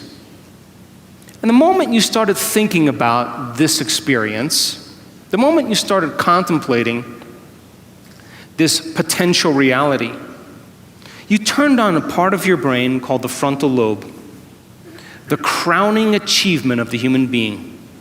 It's 40% of your entire brain. It is the creative center. And it has connections to all other parts of the brain. And the moment you said, what would it be like to be a leader? What would it be like to be successful? What would it be like to have this vision come true? The moment you asked that open-ended question, you turned on this part of the brain. Because the rest of the brain is just a bunch of automatic programs. And now the frontal lobe, the creative center, wakes up, and it has connections to the entire brain. It's the CEO, it's the boss, it's the symphony leader of the brain. And the moment you get creative, the frontal lobe begins to select different networks of neurons that are stored in your brain from things you've learned or experienced. And as you begin to think a what-if question, it begins to select these different networks and begins to seamlessly piece them together, and making your brain fire in new sequences and in new patterns and new combinations. And whenever you make your brain work differently, you're changing your mind. Because mind is the brain in action. Mind is the brain at work. And the moment those neurons fire in tandem, you get a picture in your mind, a hologram, a vision, an abstraction. And for those people who are passionate, that thought that they're thinking begins to create an elevated emotion. They become inspired. They feel enthusiastic, entheos, filled with God. They become passionate. They started to open their hearts. And all of a sudden, they're combining a clear intention with an elevated emotion. And it's the combination of a clear intention and an elevated emotion in our research over and over again that proves then the person now is changing fundamentally, changing biologically, changing internally. And their brain and body are moving from living in the past into living in the future. We have such compelling evidence in science with brain scans. You can make your brain work better. You can make your heart work better. You can make your immune system work better. You can make your cells go from really sick to really healthy. We've got great evidence. You can become immune to serious viruses. You can become immune to bacteria. We've got the measurements. You can lengthen your life. We have great evidence, and the people aren't monks. They're not nuns. They're not religious scholars. They're just common people. And then we have testimony of people who are the example of truth. They are the example of truth. I would rather have dinner with those people than anybody else. They know something, right? So evidence then becomes the loudest voice, right? And that's what I think what people are looking for right now. The truth is so lost in sensationalism, and the truth is so lost in emotional agreement. And so people who want to feel fear, they program themselves and accept, believe, and surrender that. People who want to be hateful, it's all there. It's all there, and it's a matrix to find the way out, right? And I think there's a door. I just think that we have to trust the innate information that comes from within us. People that were traumatized from childhood, that were abused sexually, physically, emotionally, that were suicidal, that had all kinds of health conditions, they came to the edge of that emotion that kept them connected to the past. And they were ready to give up in one meditation because they never had felt an emotion like this that they could remember, that it was so intense. And they thought about all the times for the last year that they never missed a day of doing a meditation, even when they didn't feel like it, or when they wanted to quit halfway through and they didn't, they went all the way. They thought about all those times that they went to that point, and they went one more time. Really? And their words are always the same. And my heart blew wide open. And I look back at my entire past, and I don't want to change one thing in my past because it brought me to this present moment. And I can see my betrayers. I could see the people in my life that had a hand in this. And I have nothing but compassion for them, because now the person is no longer viewing that past from the same level of consciousness. They're viewing it from a place of love, of wholeness, and they see the greater good of all of it. And now their conditions, their health conditions, their endometriosis, their uterine tumors, whatever it is, literally disappears, and they have an incredible, incredible change in their brain chemistry. They're in love with life. They're off their meds. They're not suicidal. Why would they be? They're free. So it can happen in an instant when the heart is healed. And everybody gets the new signal. The body's out of the past. The body's no longer feeling the emotions of the past. And sometimes we got to come right up against that edge. That's the great. You give people sound information, and then they can repeat that information. They're wiring it in their brain. They're creating a new model of understanding. If you show them how to apply that information, if they do it properly, they will have some type of transformation. That transformation isn't something that causes people to feel bad or unworthy. It causes them to open their hearts. It causes them to feel joy, to feel gratitude. They feel differently. And if you're able to then create that elevated emotion, and you teach people more information, they will continue to transform themselves, and that's called evolution. If you think the same thoughts always lead to the same choices. The same choices lead to the same behaviors. The same behaviors create the same experiences, and the same experiences produce the same feelings, and you're now caught in your old self. But new thoughts should lead to new choices, and new choices should lead to new behaviors. New behaviors should create new experiences, and new experiences should create new emotions, and that should inspire evolution. We say that your personality creates your personal reality. And your personality is made up of how you think, how you act, and how you feel. We could say that your personality is your state of being. So now, geniuses, if you keep thinking the same thoughts, keep demonstrating the same behaviors, keep living by the same feelings and emotions, your personal reality is going to stay exactly the same. But if you have new thoughts that lead to new choices, that demonstrate new actions, that create new experiences, that cause you to feel differently, you will begin to walk into a new future. How many people understand this? So most people try to create a new personal reality as the same personality, and it doesn't work. You literally have to become someone else. So, crossing the river of change, going from the old self to the new self, requires you stepping into the unknown. And if you are now in the unknown and you feel uncomfortable because you're leaving guilt behind, you leave unworthiness behind. You see, the biggest problem with most people is they want to create wealth, but they feel lack. They want a new life, but they feel unworthy. That's mind and body in opposition. And our research shows that you can teach people how to recondition their body to a new mind. And when that occurs, they begin to create very powerful things in their life. What do you believe is the purpose of life overall? To figure out the purpose of life. Okay. No, I really think I think the mathematics that I've looked at says there's infinite experiences to have.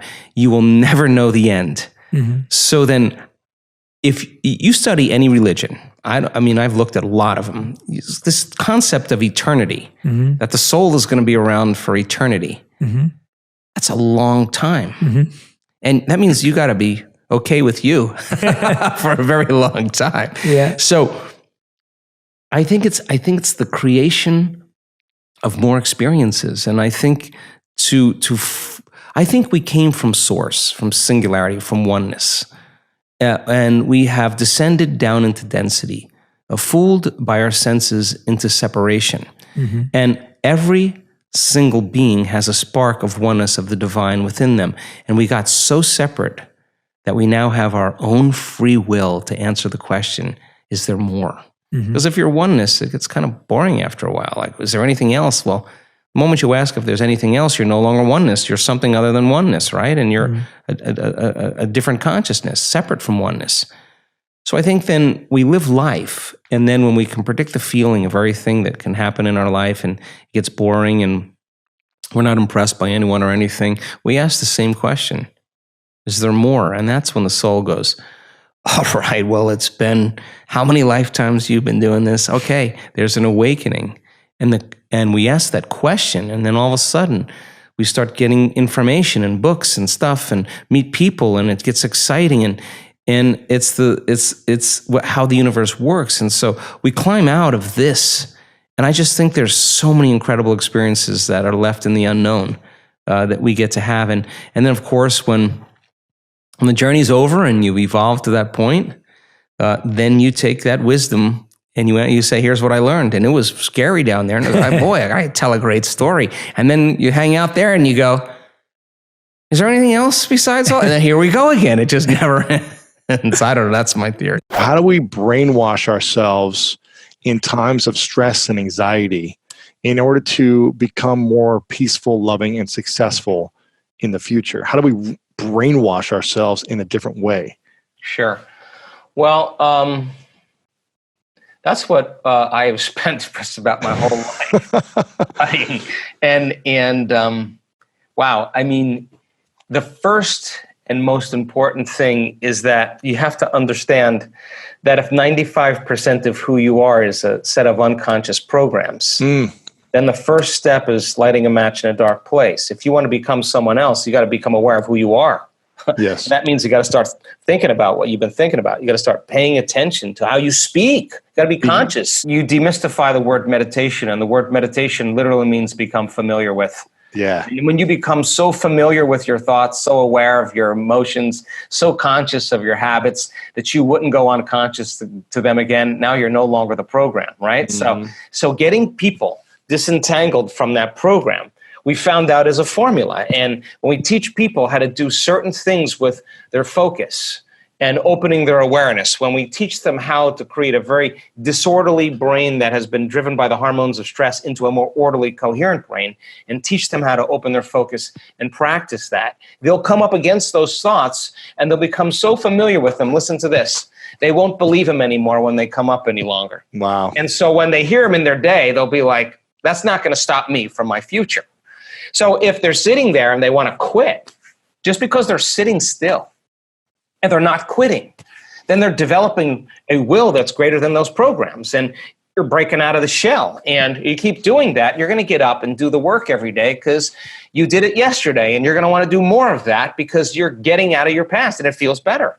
And if you keep doing that and you keep feeling better every day, the question is, why wouldn't you do it every day? Because you would ultimately just feel better. And then the more whole you feel means the more you are connected to your future. Imagine if you felt every single day, and this is what I do, work on.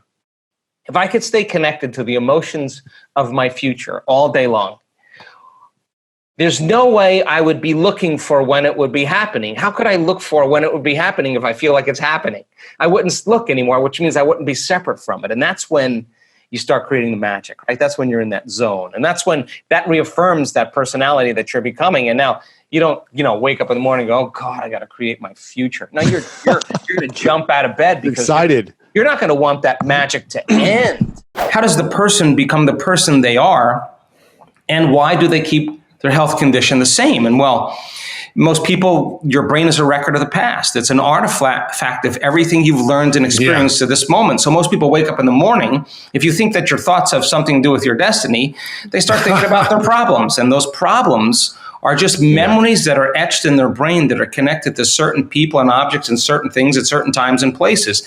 And the moment they start thinking about their problems, they're thinking in the past. Now, because every one of those problems has an emotion associated with them, the moment they start feeling unhappy or feeling sad, now their body's in the past, because thoughts are the language of the brain and feelings are the language of the body, and how we think and how we feel creates our state of being. Now, the problem is that the person thinks of the problem, feels the emotion, and that is a thought and feeling. That's an image and an emotion. It's a stimulus and response, and that starts the conditioning process to get the body emotionally conditioned into the past. Now, here's the crazy part about that. The familiar past emotionally is producing dramatic effects on the body because the body is so objective that it does not know the difference between the real life experience that's creating that emotion and the emotion that person is fabricating by thought or memory alone.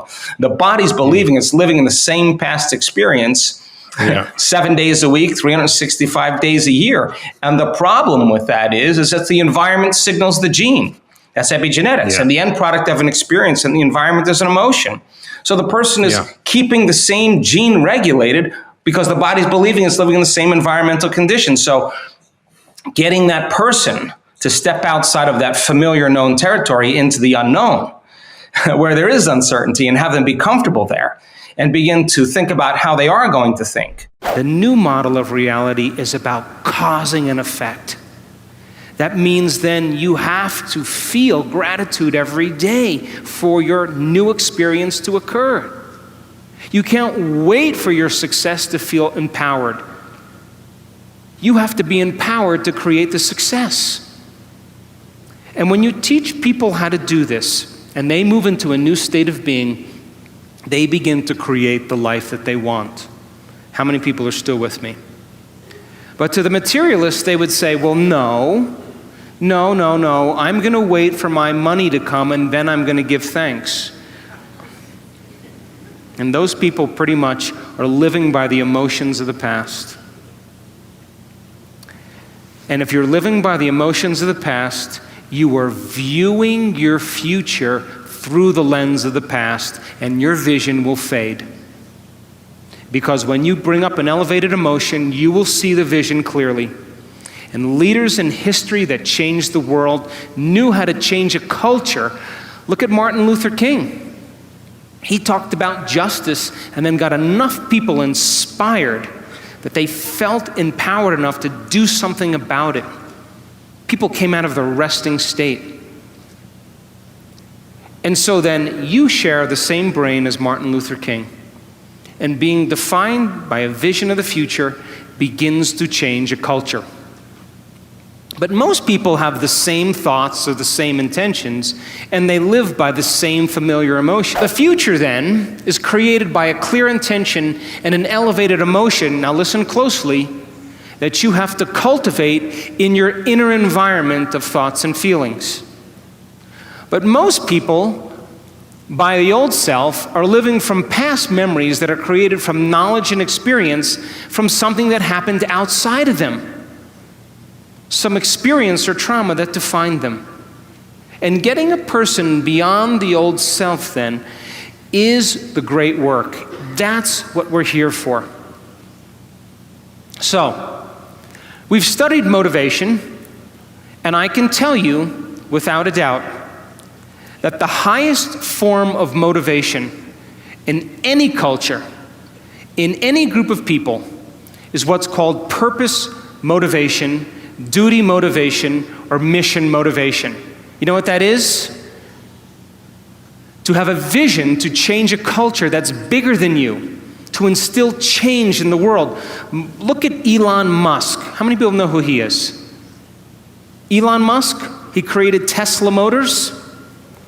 You know him? You know who he is? He created an electric car that can go from 0 to 60 in less than 5 seconds. And before him, electric cars were like golf carts that crawled along the road. And he said, I'm going to do this. I don't know how I'm going to do it, but I have a vision. And I'm going to get the best engineers in the world. And instead of creating a new product and selling it to a corporation, I'm going to get a group of people to share the same vision as me.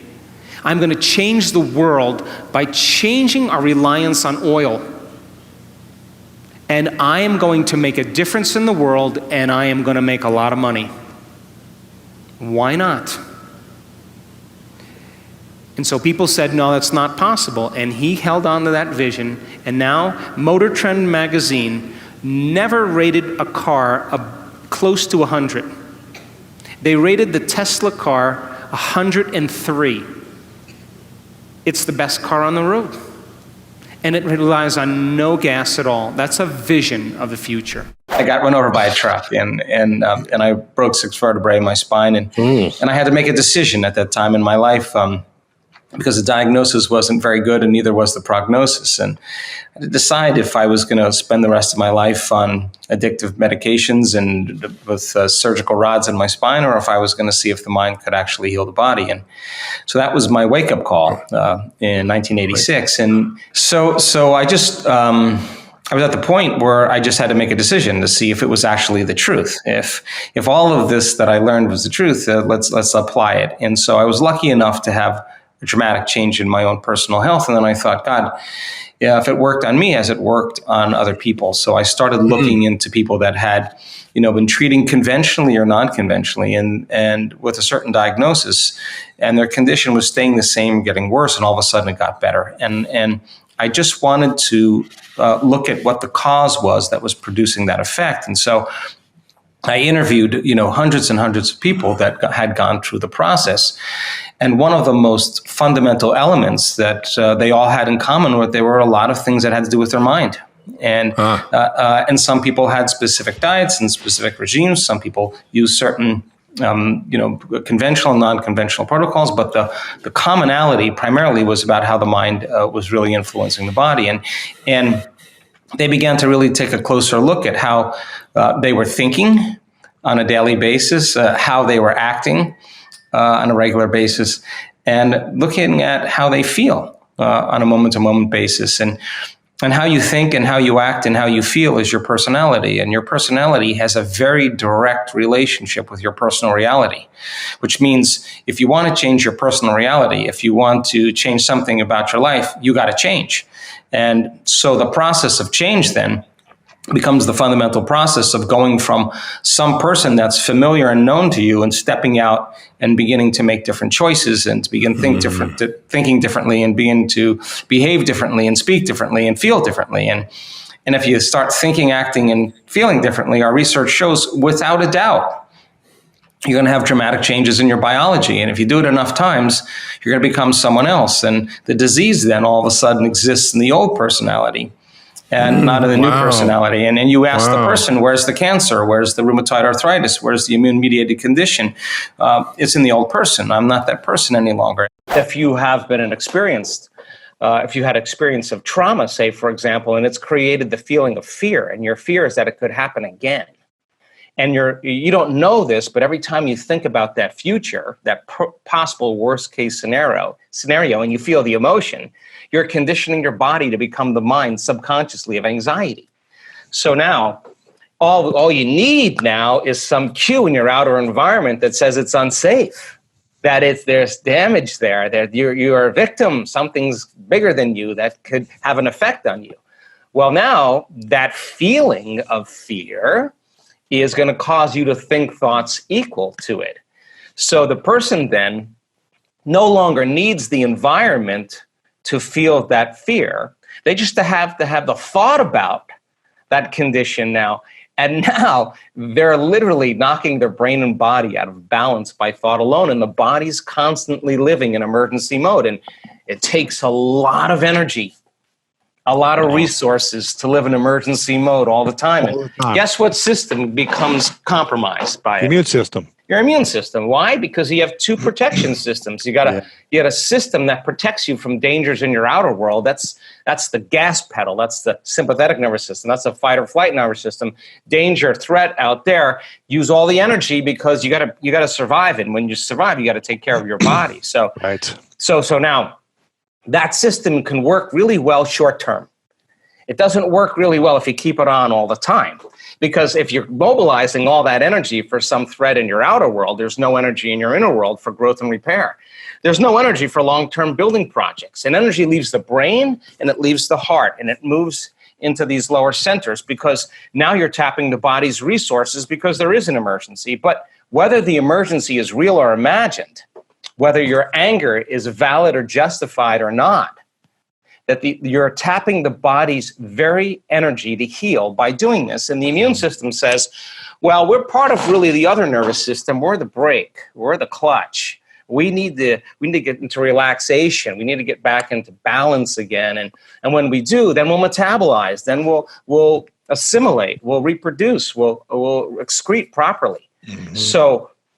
So now you got this kind of battle between the gas pedal and the brake, and the immune system says, hey, listen, if there's foreign agents, if there's viruses, bacteria, molds, funguses, listen, we don't have a whole lot of energy here to deal with them because we're fighting this war out there. There's no homeland security. So they shut down certain receptors in the immune system. They shut down function of those lymphocytes, those white blood cells that are your inner army of protection. And it takes a lot of energy to fight a virus and a bacteria. But if there's no energy, hey, listen, it takes energy to raise the body's temperature. Where do you think that comes from? That's part of that branch called the autonomic nervous system. And the sympathetic, the gas pedal, is part of it. And the parasympathetic is the clutch, is part of that autonomic nervous system. And it's a check and balance. Let's talk about the neuroscience of culture, because there is a neuroscience to it. You have a brain that looks just like the person sitting next to you. And if I was to screw off the top of your heads and take out your brain and your partner's brain, someone sitting next to you, and I went like this, and I set them out, you probably wouldn't be able to tell them apart because you share the same structure in your brain. And we call that universal traits, and we call it gross anatomy. Now, because you share the same brain as the person sitting next to you, you smile when you're happy, you frown when you're sad, you sleep at night, well, this is Mexico, you sleep kind of late at night and get up kind of late in the morning. Come on, I'm kidding.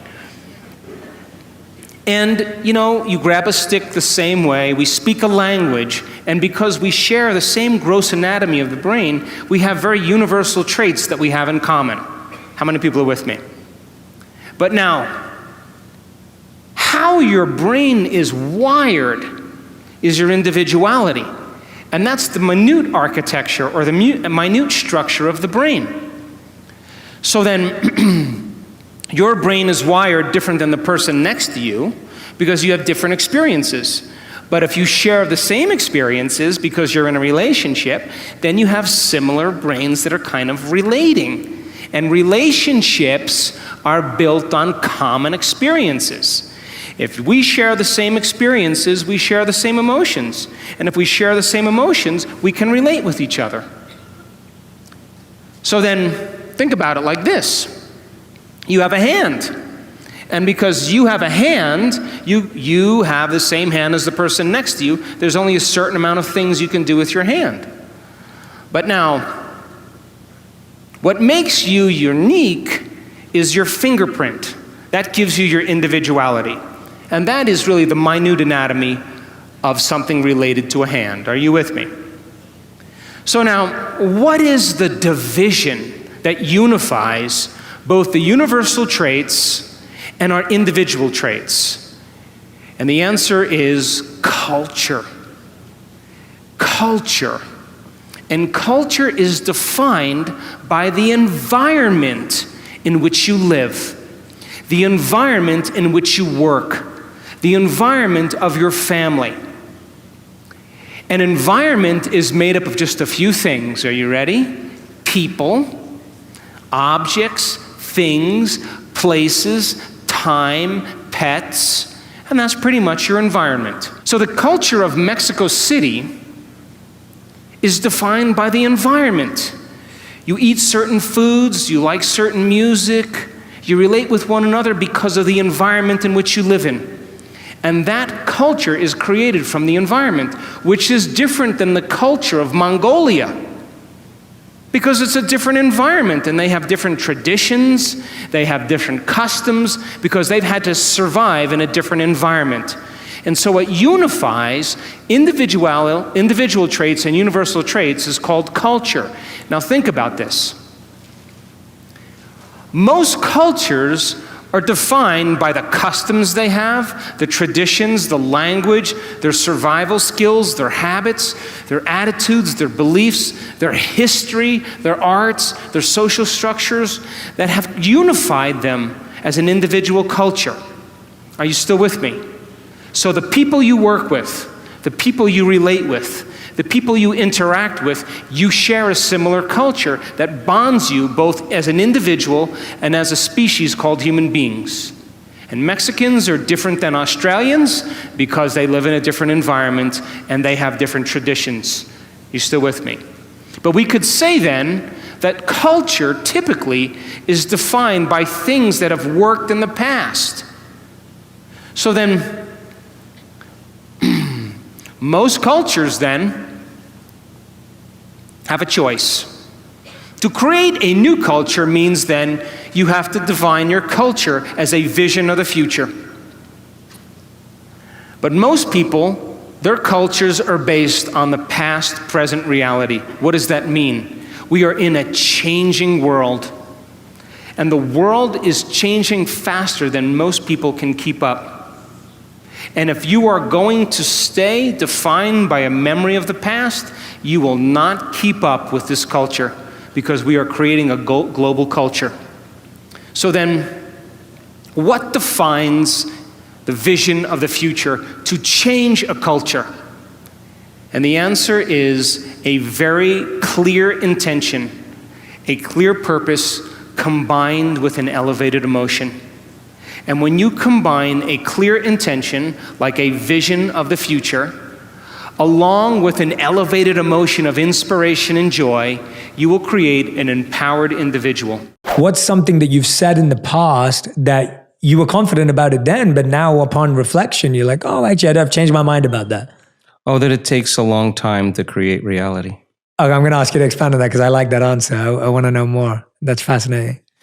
Well, I think just like anything else, you learn how to snowboard, you go through that learning curve, you learn how to ride a bike, you go through that learning curve. That I used to think that creation was hard. I just thought it took a lot of energy and it took a lot of sacrifice and you had to work for it. And, great answer. And God, I mean, even my definition of surrender today is very different than it was just 3 months ago because I'm always doing it. And so I think that it doesn't have to be that way. I just think that it could be any way you want, and Love I'm that. working on that, changing that belief. Personal conviction motivation. We call these people self-starters. This is entrepreneurial motivation. This is when you say, I'm going to do this because I said I was going to do it. Still a high form of motivation, but not the highest form. But what we know, that people who have purpose motivation naturally are personally convicted. Their personal conviction is in alignment with their purpose because they have a reason to get up every day.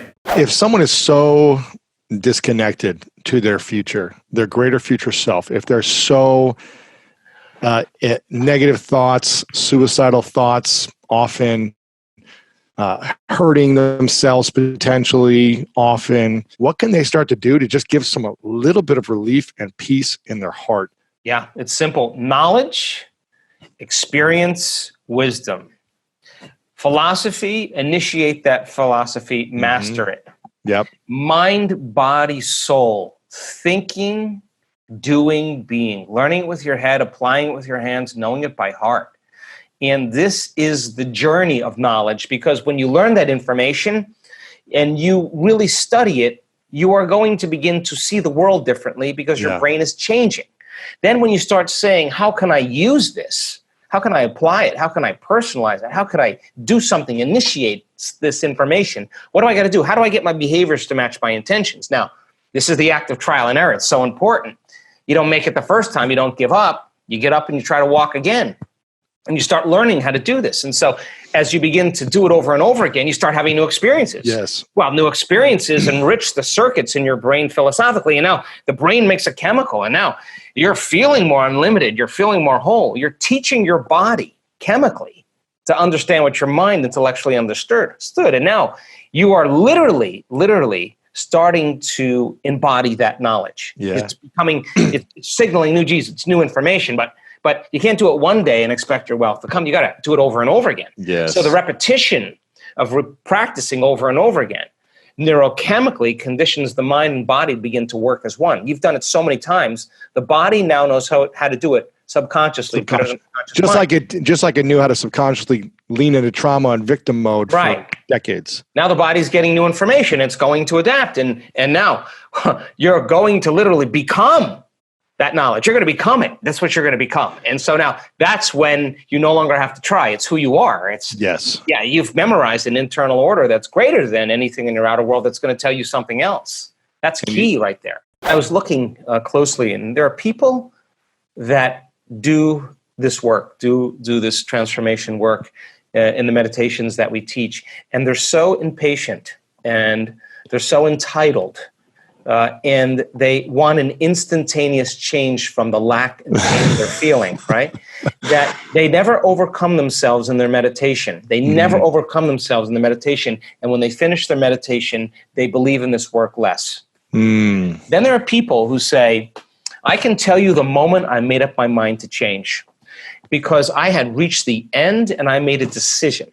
And that decision to change carried an amplitude of energy that was greater than the hardwired programs in my brain and the emotional conditioning in my body. And my body literally responded to my mind in that moment, that the choice that I made became a moment in time I would never forget. And they'll tell you, and that's the moment I remembered when I was going to change. Now, those people then, when they sit down to do the work, the chemotherapy hasn't worked, the injections didn't work, the radiation didn't work, the surgery didn't work, the diet didn't work, the yoga didn't work. This is now their end. They have nothing else to believe in but themselves. And they go all in, not 50%, not 60%. They're going all in. They have nothing else to believe in.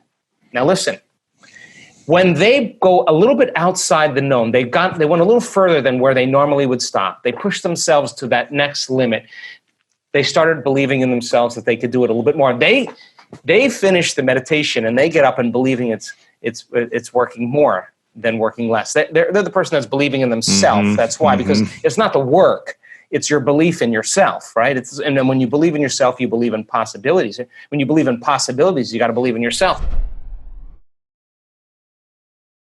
To the materialist, who's waiting for their wealth to show up to feel abundant, they're in their past. The person who's waiting for the success to feel empowered is in their past. The person who's waiting for their healing to feel wholeness, they're in their past. The person who's waiting for their riches to come to feel gratitude, they're in their past. They're materialists. In other words, you have to feel empowered in order for your success to show up. You have to feel abundant for your wealth to find you. You have to be in gratitude for you to create the life that you want. And by you teaching your body emotionally what that future could feel like ahead of the actual experience is changing your biology. Because most people wait for something outside of them to change how they feel inside of them. If something outside of you is controlling your feelings and thoughts, then it makes you a victim to your environment. So you will be more victimized, or you could be more of a victim to other things in your environment. People don't understand this consciously because it's a program subconsciously. So now, if you begin to strengthen your inner environment now, this is where our work comes in, because we have research to show that when you place your attention right here in your heart, this center right here, this is the beginning of our divinity. This is our center of oneness, our wholeness. This is where we begin to feel love, gratitude, compassion, kindness, care, freedom, joy. It's all these elevated emotions that are heartfelt emotions. That our research shows that when you begin to teach people how to open this center, and you teach them a formula on how to practice it, that if they did that for 4 days, that they would begin to strengthen their immune system by 50%. And now let me tell you why. Because in the center is your heart, but what most people don't know, there's another gland in there called the thymus gland. Thyme leaf. It's named after the thyme leaf. And the thymus gland has two functions. It has an endocrinological function. It makes growth hormone.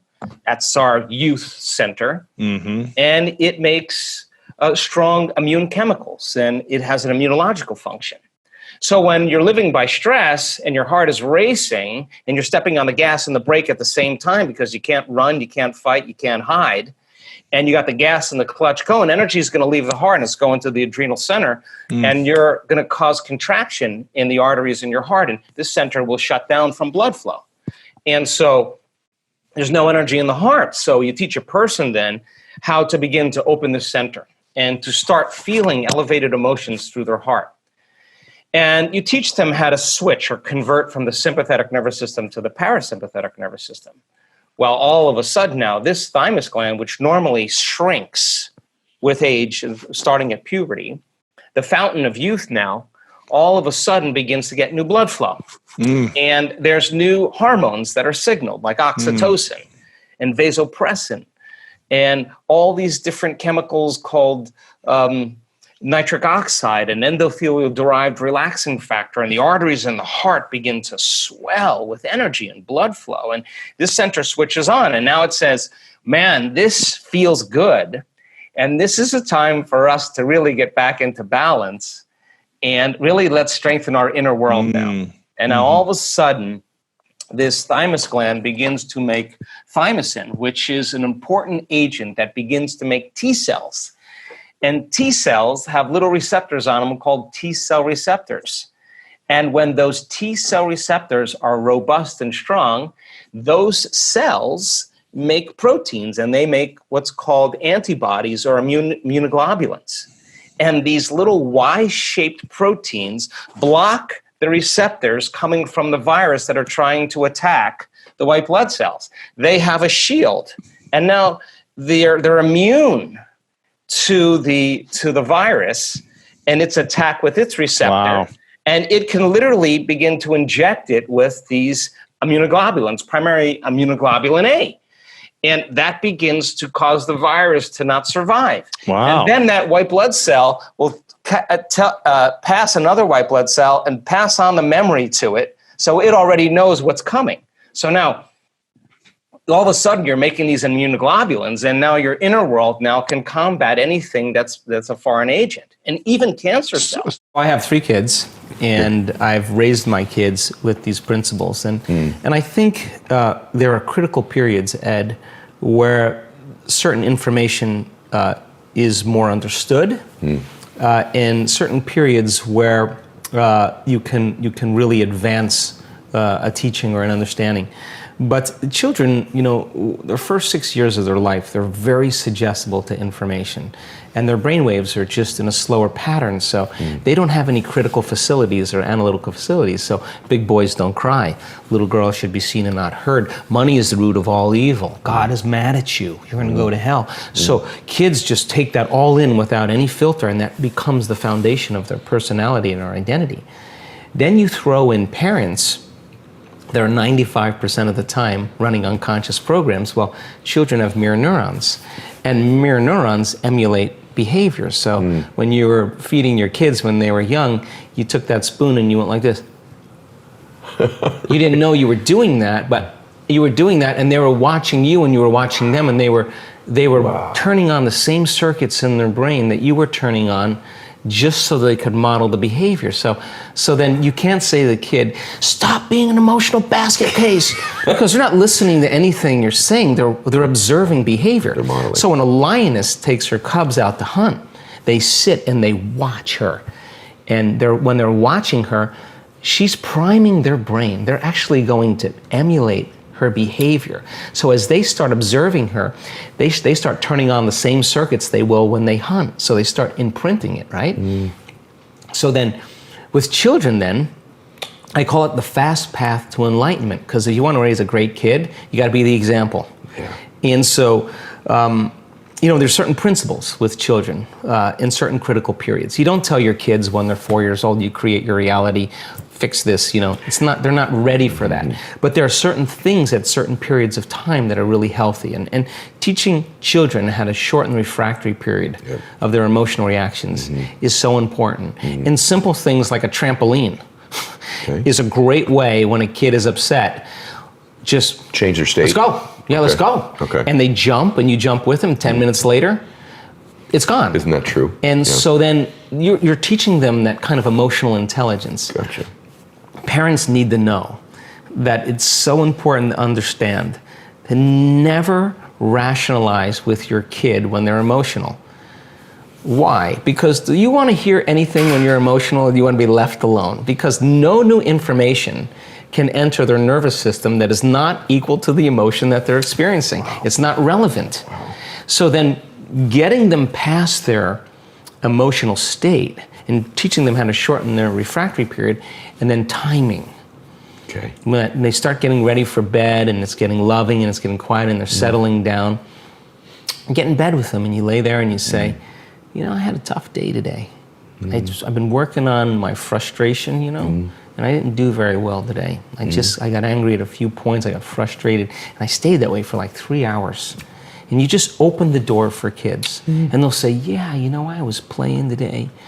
And they'll automatically say that, and I got so frustrated with my friend Paris, And I'll say, well, that's all right, that's normal, we all do that. But what I care about the most is that if you had another opportunity tomorrow in the same situation, how would you do it better? Oh my God. And then they'll say, well, I would do this, and then you say, really, if you do that, this is probably going to happen, so let's work on this together.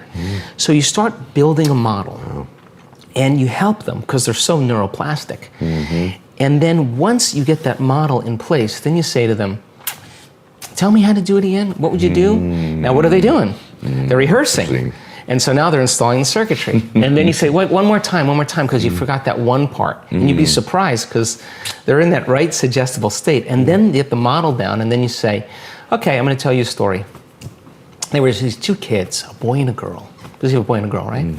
And they lived in this magic land, and if they're young, there's castles and there's dragons, and this little girl had a best friend, and you tell the whole story, and she was making this reaction the same time in the same way, and all of a sudden, you know, she just decided to do something differently, and then you repeat it. And then you say, you know what happened? She wound up being happier and more loving to herself and more loving with everybody else. And then, you know, your kids will go, was that me? And you say, I don't know, was it? So then you're planting the seed.